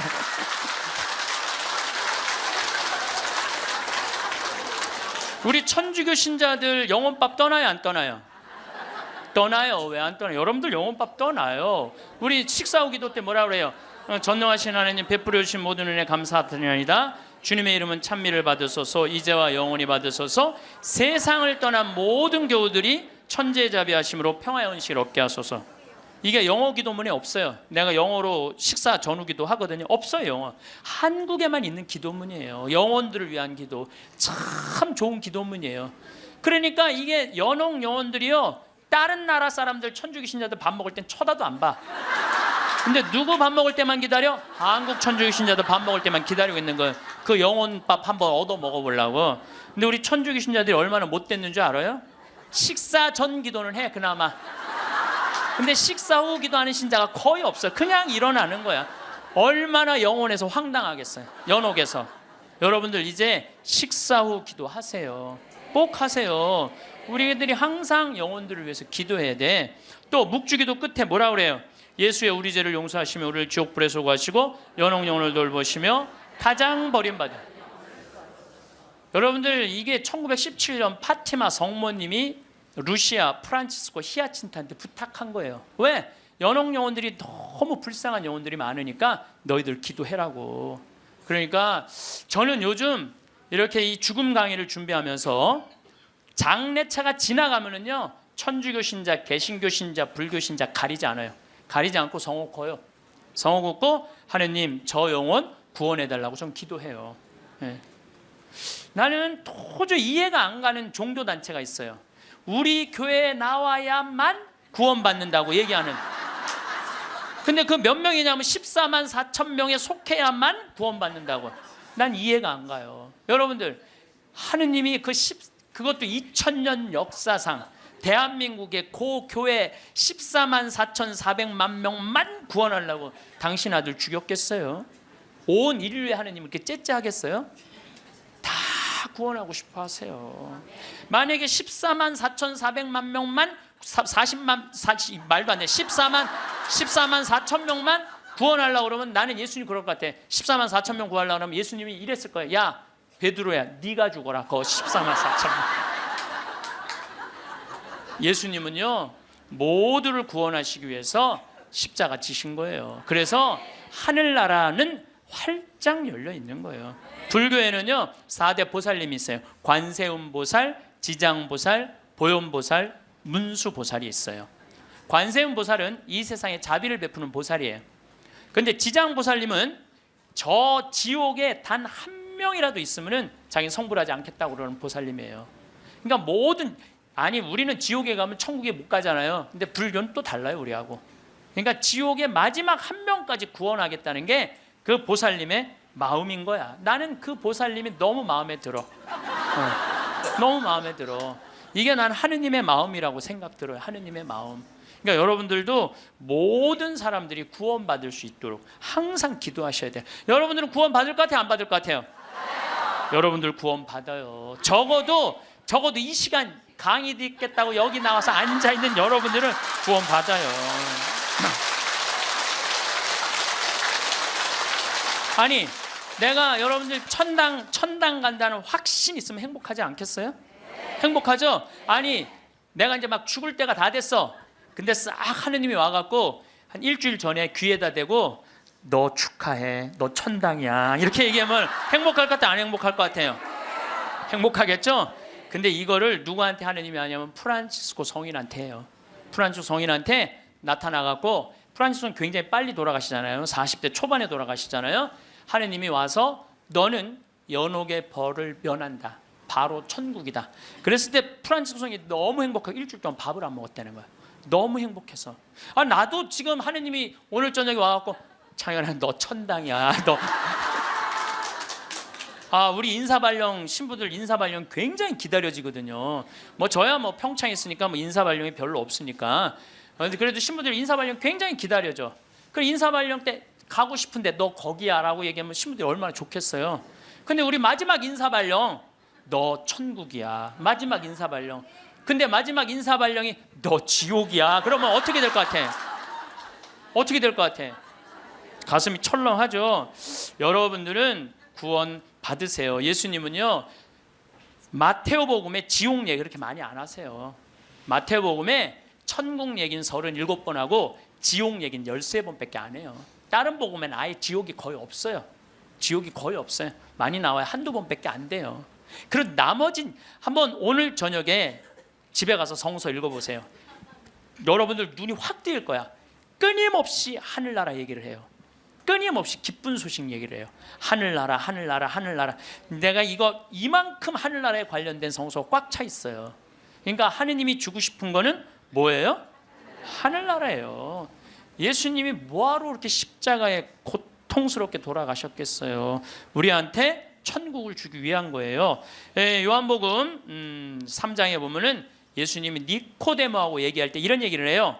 믿는 사람은 누구나 사람의 아들 안에서 영원한 생명을 얻게 하려는 것이다. 하느님께서는 세상을 너무나 사랑하신 나머지 외아들을 내줬다고 그래. 이 내줄 때는 확실히 주는 거예요. 내주시오. 그를 믿는 사람은 누구나 멸망하지 않고 영원한 생명을 얻게 하셨다. 하느님께서 아들을 세상에 보내신 것은 세상을 심판하시려는 것이 아니라, 예수님이 한 말이에요. 하느님께서 아들을 세상에 보내신 것은 세상을 심판하시려는 것이 아니라 세상이 아들을 통하여 구원을 받게 하시려는 것이다. 참 쉽죠? 믿기만 하면 되는데 그게 이렇게 어려워? 믿기만 하는데 그게 그냥 천장 쳐다보고 있는 거야 없는 거야 이러고 앉아 있으니 참. 요한복음 5장 29절에도 선을 행한 이들은 부활하여 생명을 얻고 악을 저지른 자들은 부활하여 심판을 받을 것이다. 요한복음 5장 39절에 이런 얘기가 나와요. 너희는 성경에서 영원한 생명을 찾아 얻겠다는 생각으로 성경을 연구한다. 바로 그 성경이 나를 위하여 증언한다. 그런데도 너희는 나에게 와서 생명을 얻으려고 하지 않는다. 근데 왜 예수님은 우리한테 지옥 얘기를 가끔 하셨을까? 여러분들 자식들 이렇게 교육시킬 때 어떨 때는 좋은 얘기도 해주고 어떨 때는 혼내기도 하고 그러죠?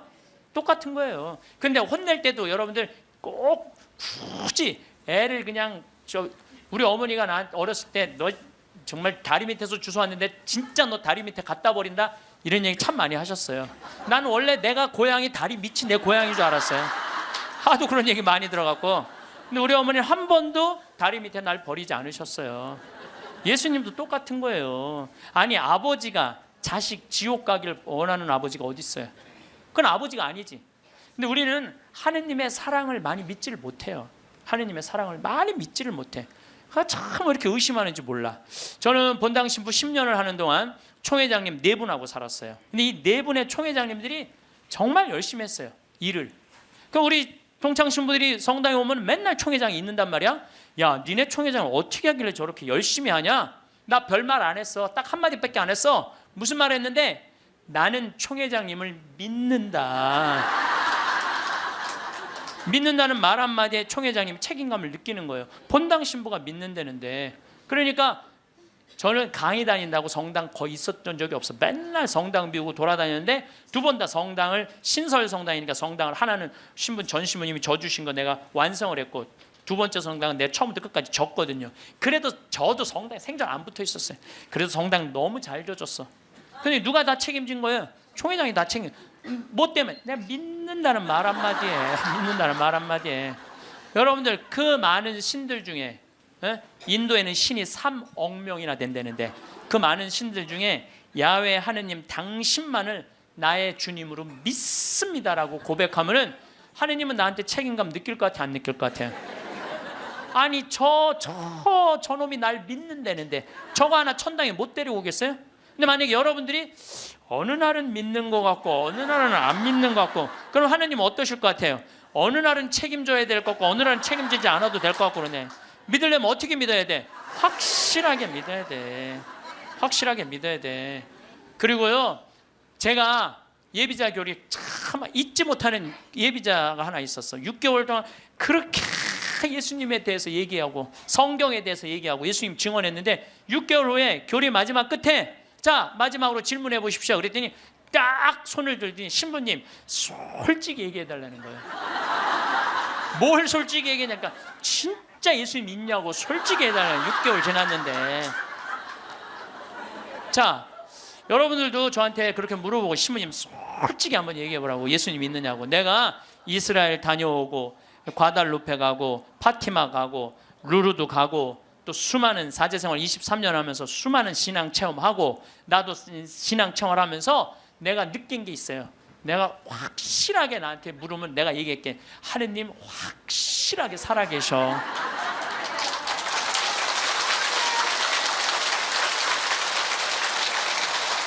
그런데 문제는 내 영혼의 상태 때문에 하느님을 느끼지 못하는 거예요. 하느님은 그냥 계셔.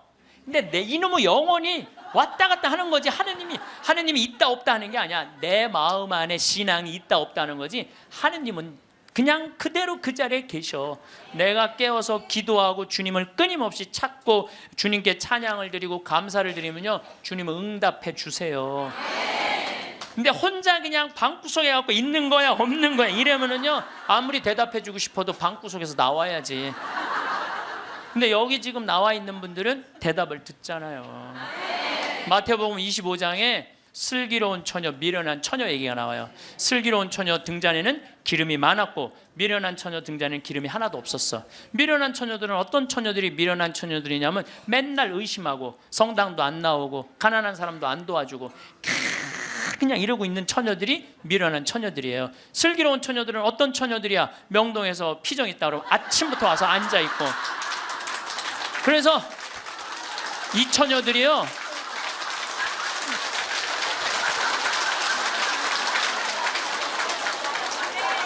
이 처녀들이 기름 종지에 기름이 많은 처녀들이에요. 여러분들이 이웃에게 복음을 선포하고 참된 삶의 길, 진리의 길을 가르쳐주는 거 기름 한 방울 모으는 일이에요. 성교에는 어느 누구도 개인이 지옥에 떨어졌다고 단정짓지 말라는 거예요. 단정짓지 말라. 하다못해 어떤 부인이 남편이 다리에서 뛰어내려서 죽었어. 자살을 했어. 너무 슬퍼. 매일매일 우는 거야. 내가 이건 정말 책에서 내가 읽은 거예요. 요한 마리 비안네 신부님한테 찾아간 거야. 신부님, 천주교에서는 자살하면은 지옥에 간다는데 우리 남편은 그 다리에서 뛰어내려 죽었는데 어떻게 하면 좋으냐고. 근데 이 요한 마리아 비안네 신부님이 내 속을 뻥 뚫리는 얘기를 했어요. 그 신부님이 뭐라고 그랬냐면 그 부인한테 걱정하지 마라. 당신 남편 지옥 안 갔다. 무슨 소리냐. 지옥에 간다는데 그 다리 밑에서 강까지 떨어지는데 시간이 굉장히 오래 걸린다는 거예요. 떨어지는 사이에 회개를 했다는 거예요. 웃을 일이 아니에요. 아니 내가 왜 말만 하면 웃어. 실질적으로 그 순간에 회개할 수 있다는 거예요. 그리고 당신 남편은 그 순간 떨어지면서 회개를 했기 때문에 지금 연옥에서 지금 뭐 훈련을 받고 있으니까 걱정하지 말라고. 연옥벌이 끝나면 천국에 올라가니까. 그래서 여러분들 우리가 예수 마리아 요셉만 외워도 연옥에 7년제가 감해진대요. 예수 마리아 요셉 누구 불쌍한 영혼들 기억하여 주소서. 3종 기도만 해도 10년을 감해진다는 거예요. 3년 기도. 그러니까 식사 후 기도, 예수 마리아 요셉 3종 기도 얼마나 좋아요. 밥 먹을 때 그냥 하면 되는데 그게 그렇게 힘들어? 아니 나는 우리 부관장 신부하고 아예 식탁에다 3종 기도 이렇게 써놔요. 그럼 써놔고 부활 3종 기도 또 그때 가면 또 까먹잖아. 부활 3종 기도 그냥 3종 기도 이렇게 해갖고 써놔요. 그래서 영어로도 한 번 하고 우리나라 말로도 한 번 하고 그래 좋더라고요. 3종 기도 하는 거. 식사 후 기도는 반드시 하고. 근데 어떨 때는 이게 우리 이제 식사 후 기도 훈련이 안 돼갖고 나 식사 후 기도 벌써 일어나서 가는 신자들 태반이야. 나는 전능하신 하느님 벌써 가. 아니 세상을 떠난 모든 교우들이 천재자비하시고 평안하시 아직도 한참 남았는데 이 전능하신 그러지 말라는 거예요. 1991년 팸 레이놀즈라는 이 가수는 미국의 가수인데 작곡가 겸 가수인데 심한 뇌 동맥류가 걸려요. 이 수술은 굉장히 위험한 수술이에요. 왜냐하면 이 사람을 수술하면 뇌에 있는 피를 다 빼야 돼. 뇌에 있는 피를 다 빼고 심실 정지, 심장을 정지시켜야 돼. 그러니까 사실은 죽이는 거예요. 죽였다가 다시 살리는 수술이야. 죽였다가 다시 살리는 수술이야. 그런데 이 사람이 97년에 수술을 해. 애리조나 대학에서. 이때 지금은 죽음 이후의 세계에 대한 연구가 미국이 너무 많이 해요. 100개 대학에서 연구를 하고 있어요. 지금 우리나라만 지금 죽음 이후에 대한 관심이 없지 미국엔요 그런 책 뭐 애프터 라이프 뭐 죽음 이후의 세계 뭐 너무너무 책이 많아요. 너무너무 뭐 영어로 된 책 내가 미국에 가서 이 강의하니까 엄청나게 선물을 하더라고요. 어쨌든 이 팸 레이놀즈가 수술할 때는 의사들이 완전히 죽이는 수술이니까 저 사람이 진짜 영혼이 빠져나오느냐 그거 참관을 해요. 근데 여러분들 이 사람은 뇌에 피를 빼고 심장을 전지시키고 완전 마취를 하고 수술하는 거예요. 여러분들 마취 수술 해봤던 경험 있으세요? 나도 20년 전에 맹장 수술할 때 마취를 했는데 한심하더라고요. 내가 신부님 마취 들어갑니다 그런데 그게 뭐라고 딱 들어갔는데 아무 생각이 안 나는 거야. 먼저 나 탁탁 치는데 깨어나 보니까 벌써 배를 가르고 맹장을 떼어냈다는 거야. 아니 내 맹장을 떼어냈는데 내가 모르니 이게 말이 되는 그냥 이게 내 맹장을 떼는데 내가 모르는 게 말이 돼? 답답하더라고요. 떼어냈다는데. 그래서 내가 다음에는 내가 수술할 때 반드시 정신을 똑바로 차리고 아무리 마취를 해도 내가 어떻게 수술하는지 지켜봐야 되겠다. 근데 내가 이제 거의 한 5년 전에 위암 수술을 하게 됐잖아요. 위를 3분의 1을 잘라내잖아요. 그래서 이제 난 6시간짜리 마취를 이제 하러 들어갔는데 이제 수술실 들어가면서 내가 속으로 나한테 외웠어요. 정신 똑바로 차려야지. 정신 똑바로 차려야지. 그래서 수술실 들어가고 신부님 마취 들어갑니다. 그럴 때 딱 씌울 때 정신 똑 그걸로 끝이야. 정신 똑 그걸로 끝이야. 깨어나 보니까 배를 가르고 위를 3분의 1을 잘라냈다. 이번에도 그냥 당한 거지 그냥. 아무 생각이 안 나. 아무 생각이. 근데 이 팸 레이놀즈도 이 수술실에 들어갈 때 뇌에 피를 다 뺐으니 이 사람은 아예 생각이 없는 사람이에요. 심실 정지시키고 그래갖고 딱 수술을 시작을 했을 때 이 사람은 영혼이 빠져나와요. 빠져나와갖고 수술실 장면을 지켜봐요. 의사가 간호사한테 지시하는 거, 수술 도구 전해주는 거, 그리고 자기 머리를 자르는 수술 도구를 봐요. 자기 머리 자르는 걸 봐요. 쫙 자르고 내가 이제 죽었구나. 그래갖고 이 팸 레이놀즈는 건물 이제 병원 위로 올라가고 하늘나라 올라가는데 자기 할머니가 목소리가 특이했대. 하늘나라에서 막 부르더래요. 오라고. 하늘나라 올라가 보니까 자기 할머니가 있고 죽은 형제 친척들이 쫙 있더래요. 너무 아름다운 모습으로 빛을 내고. 그러니까 죽은 사람들 거의 공통적인 의견이에요. 근데 자기 기타를 가르쳐준 외삼촌이 넌 아직 키워야 되는 애도 있으니까 넌 가야 된다고. 난 가기 싫다. 이거 너무 좋다. 가라. 가기 싫다. 그러면서 실갱이를 하는데 삼촌이 확 미는데 수술이 끝난 거예요. 깬 거죠. 살아 돌아온 거죠. 근데 이 사람은 놀랍게도 참관한 의사들한테 의사들 배치를 다 얘기를 해줘요. 어떤 의사가 어느 자리에 있었고 수술 도구는 여러분들 우리들이 수술하러 들어갈 때요. 절대 수술 도구를 개봉을 안 해요. 오염될까 봐, 감염될까 봐. 그래갖고 의사들이 완전하게 다 방지를 하고 이 사람 마취 끝나고 난 다음에 수술 도구를 다 꺼내요. 그러니까 우리들은 수술 도구를 어떻게 생겼는지 몰라. 수술실에 들어간 사람 알아요, 몰라요? 모르죠? 근데 자기 머리 자른 거 전동기 칫솔같이 생긴 것까지 다 설명을 하는 거야. 다. 너무너무 놀라운 거죠. 그러니까 이게 여러분들 이런 연구를요. 하버드 대학, 예일 대학, 뭐 사우스햄프턴 세계 최고의 대학들이 연구를 하는 거예요. 그냥 내가 무슨 뭐 무당하고 만나갖고 그냥 대충 얘기하는 게 짜고 얘기하는 게 아니고 이건 뭐 논문으로 나오는 내용들을 여러분들한테 전해주는 거예요. 여러분들은 바쁘니까 책 읽을 시간이 없잖아. 그러니까 내가 대신 읽어갖고 다 지금 전해주는 거예요. 미키라는 미키라는 시각 장애자는 앞이 안 보이는 사람이야. 앞이 안 보이는 사람인데 이 미키는 18살, 우리나라는 20살인데 교통사고로 죽어요. 근데 이 사람은 태어나서부터 앞이 안 보이던 사람이야. 그러니까 하얀색이 뭔지 까만색이 뭔지 빨간색이 뭔지 아무리 설명을 해줘도 모르죠. 태어나서부터 앞이 안 보이니까 나무가 어떻게 생겼는지 뭐 설명을 해줘도 상상을 하지 꽃이 어떻게 생겼는지 알 수가 없잖아요. 근데 이 사람이 교통사고로 죽어요. 죽어서 딱 수술실에 들어갔는데 자기 몸을 처음으로 봐요. 반지를 보고 자기인 걸 알아요. 내가 저렇게 생겼구나. 머리 모양을 보고 내가 저렇게 생겼구나. 그리고 죽어서 하늘나라로 올라가는데 빨주노초 파남보를 다 보는 거야. 너무 아름다운 빨주노초, 온갖 아름다운 꽃, 새, 나무를 보는 거예요. 그러고 하늘나라에서 너무너무 행복하게 있는데 수술해서 살려낸 거야. 육신을 살려내면 돌아와야 된다고 그랬잖아요. 돌아온 거예요. 돌아왔는데도 이 사람은 어떤 거야? 역시 앞이 안 보이는 거죠.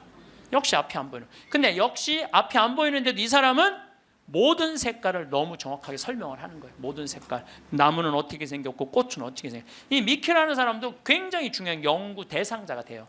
연구 대상. 왜냐하면 아예 시각 장애자인데 모든 색깔에 대한 설명을 너무 잘하는 거야. 한 번도 색깔을 본 적이 없는 사람인데. 그러니까 영혼이 빠져나가는 거죠. 영혼이 빠져나가는 거죠. 그래서 우리가 이게 죽는 걸로 끝나는 게 아니야. 죽음이 아니고 새로운 삶으로 옮아가는 과정인 거예요. 새로운 삶으로. 여러분들 이제 죽는 거 싫어요, 좋아요? 좋아해야 돼. 아니 죽는 게 싫으면 어떻게 해? 죽는 게 싫으면은 천주교 신자가 죽는 게 싫으면 어떻게 해요?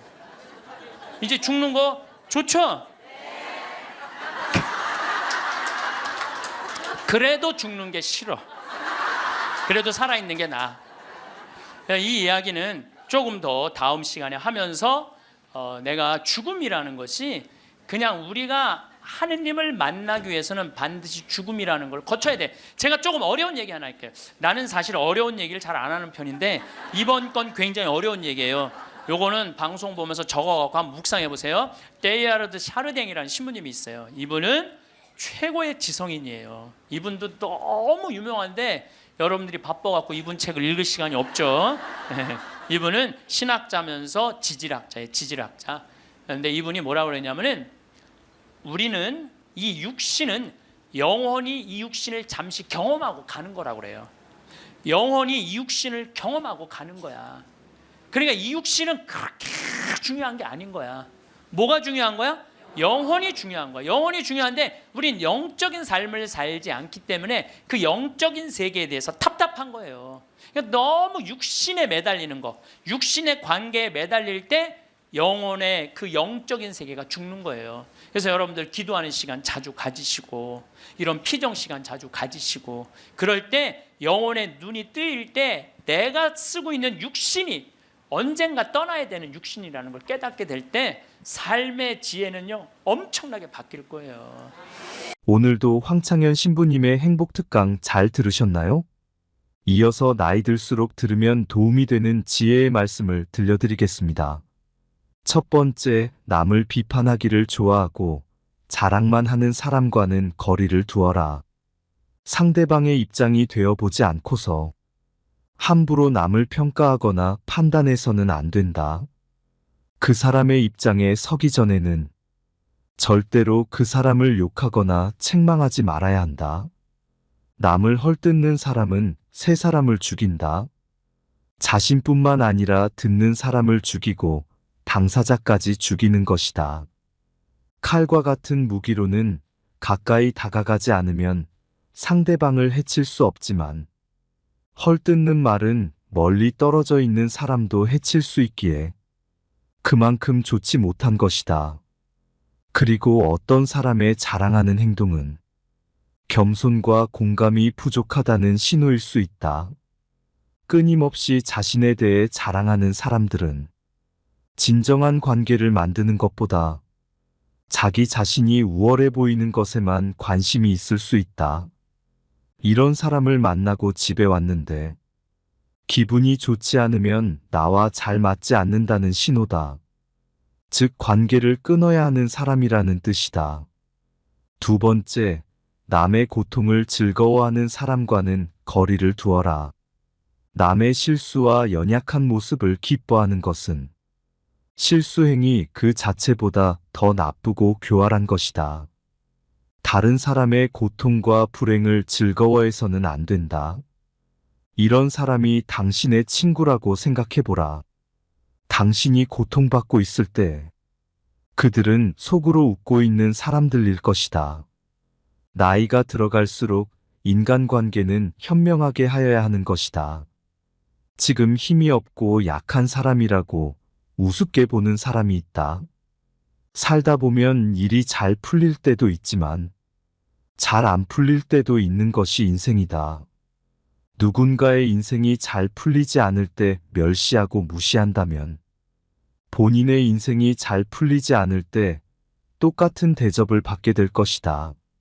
세 번째, 심하게 고집부리는 사람과는 거리를 두어라. 지혜로운 자와 벗한다면 자신도 자연스럽게 지혜로워지고 어리석은 자와 벗한다면 당신은 반드시 해를 입게 될 것이다. 자기 말만 맞다고 고집부리는 사람은 피해야 한다. 이런 사람은 남의 의견을 무시하며 귀를 기울이지 않는다. 고집 피우는 사람은 정말 어리석은 사람이다. 이렇게 지나치게 고집스러운 사람을 상대하면 본인의 에너지가 고갈되게 되어 있다. 고집부리는 사람이 만약 본인의 잘못을 알고 변화를 하려고 하는 사람이 아닌 이상 그 사람과의 관계를 멀리하는 것이 좋다. 네 번째, 질투가 많은 사람들을 멀리하라. 항상 열등감에 휩싸여 주변 사람을 괴롭히는 사람을 멀리하라. 자신의 열등감 때문에 다른 사람을 쉽게 질투하여 끌어내리려는 사람은 손절해야 한다. 이런 사람과 가까이 지내면 엄청난 감정 소모와 에너지 고갈을 겪게 된다. 이런 사람들은 멀리하는 것이 좋다. 관계를 완전히 끊는 것이 어렵다면 멀리해야 한다. 질투는 1000개의 눈을 가지고 있지만 하나도 똑바로 보지 못한다. 선을 행할 때는 선행이 초래하는 어려움과 그것이 가져다 줄 행복을 함께 저울에 올려보라. 악을 행할 때는 일시적인 쾌락이 주는 즐거움과 그것에 뒤따를 불행을 함께 저울에 달아보라.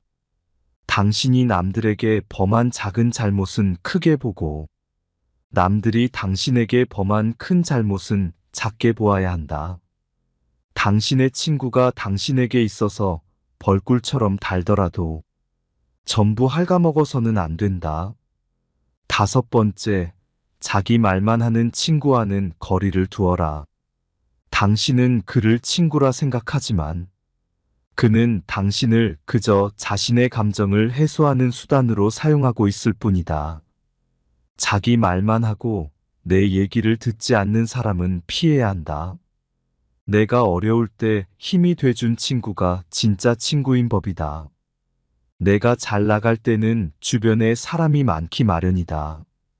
내가 힘이 없고 보잘것없을 때 나를 지탱해주고 믿어준 친구가 진짜 친구이다. 힘없고 어려운 사람은 100번 도와줘라. 그러나 평판이 좋지 않은 사람은 경계하라. 어려울 때 외면하는 사람과는 거리를 두어라. 친구의 처지를 헤아릴 줄 모르는 사람은 멀리하라. 어릴 적부터 함께 지내온 친구라 하더라도 어려운 상황에 처한 친구를 외면하는 친구가 있다. 이런 친구는 아무리 친하더라도 그 사람과는 가까이 지내지 마라.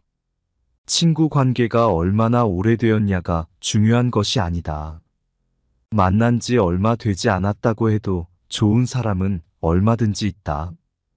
6번째, 감사함을 모르는 사람과는 거리를 두어라. 누군가가 베푸는 호의에는 감사하는 마음이 먼저 있어야 하고 작은 것이라도 표현을 해야 한다.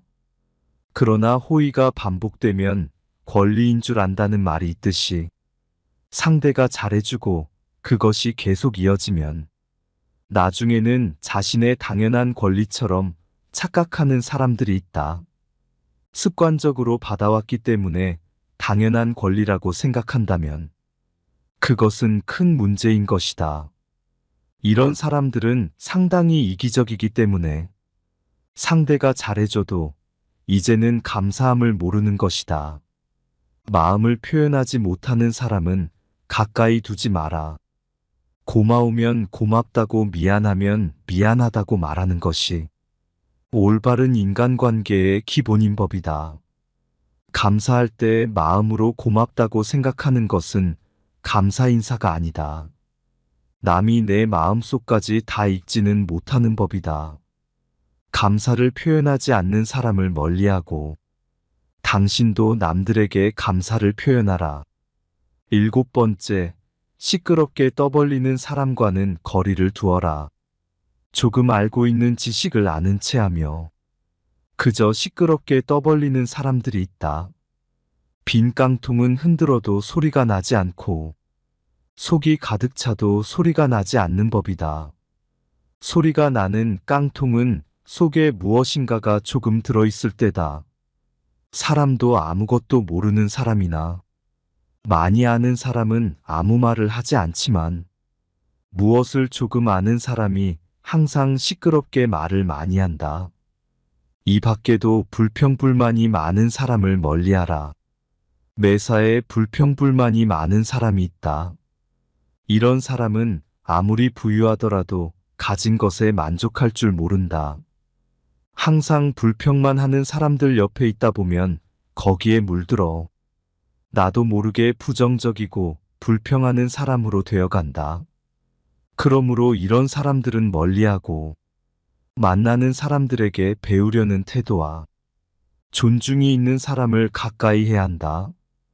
가난한 사람과는 친구가 되어도 좋다. 단 생각이 가난한 사람과는 친구가 되면 안 된다. 사람들은 겉모습만 보고 얼른 판단하는 경향이 있다. 하지만 가장 중요한 것은 마음과 생각이다. 사람들은 내 손에 손톱이 자라나는 것은 보면서 내 마음에 욕심이 자라나는 것은 보지 못하고 내 머리에 머리카락 엉킨 것은 보면서 내 머릿속 생각이 삐뚤어지고 어긋나는 것은 보지 못한다. 8번째, 사람의 마음을 이용하는 사람을 멀리하라. 다른 사람을 이용하려는 사람과는 가까이 지내지 마라. 친해지면 친해질수록 만만하게 보는 사람들이 있다.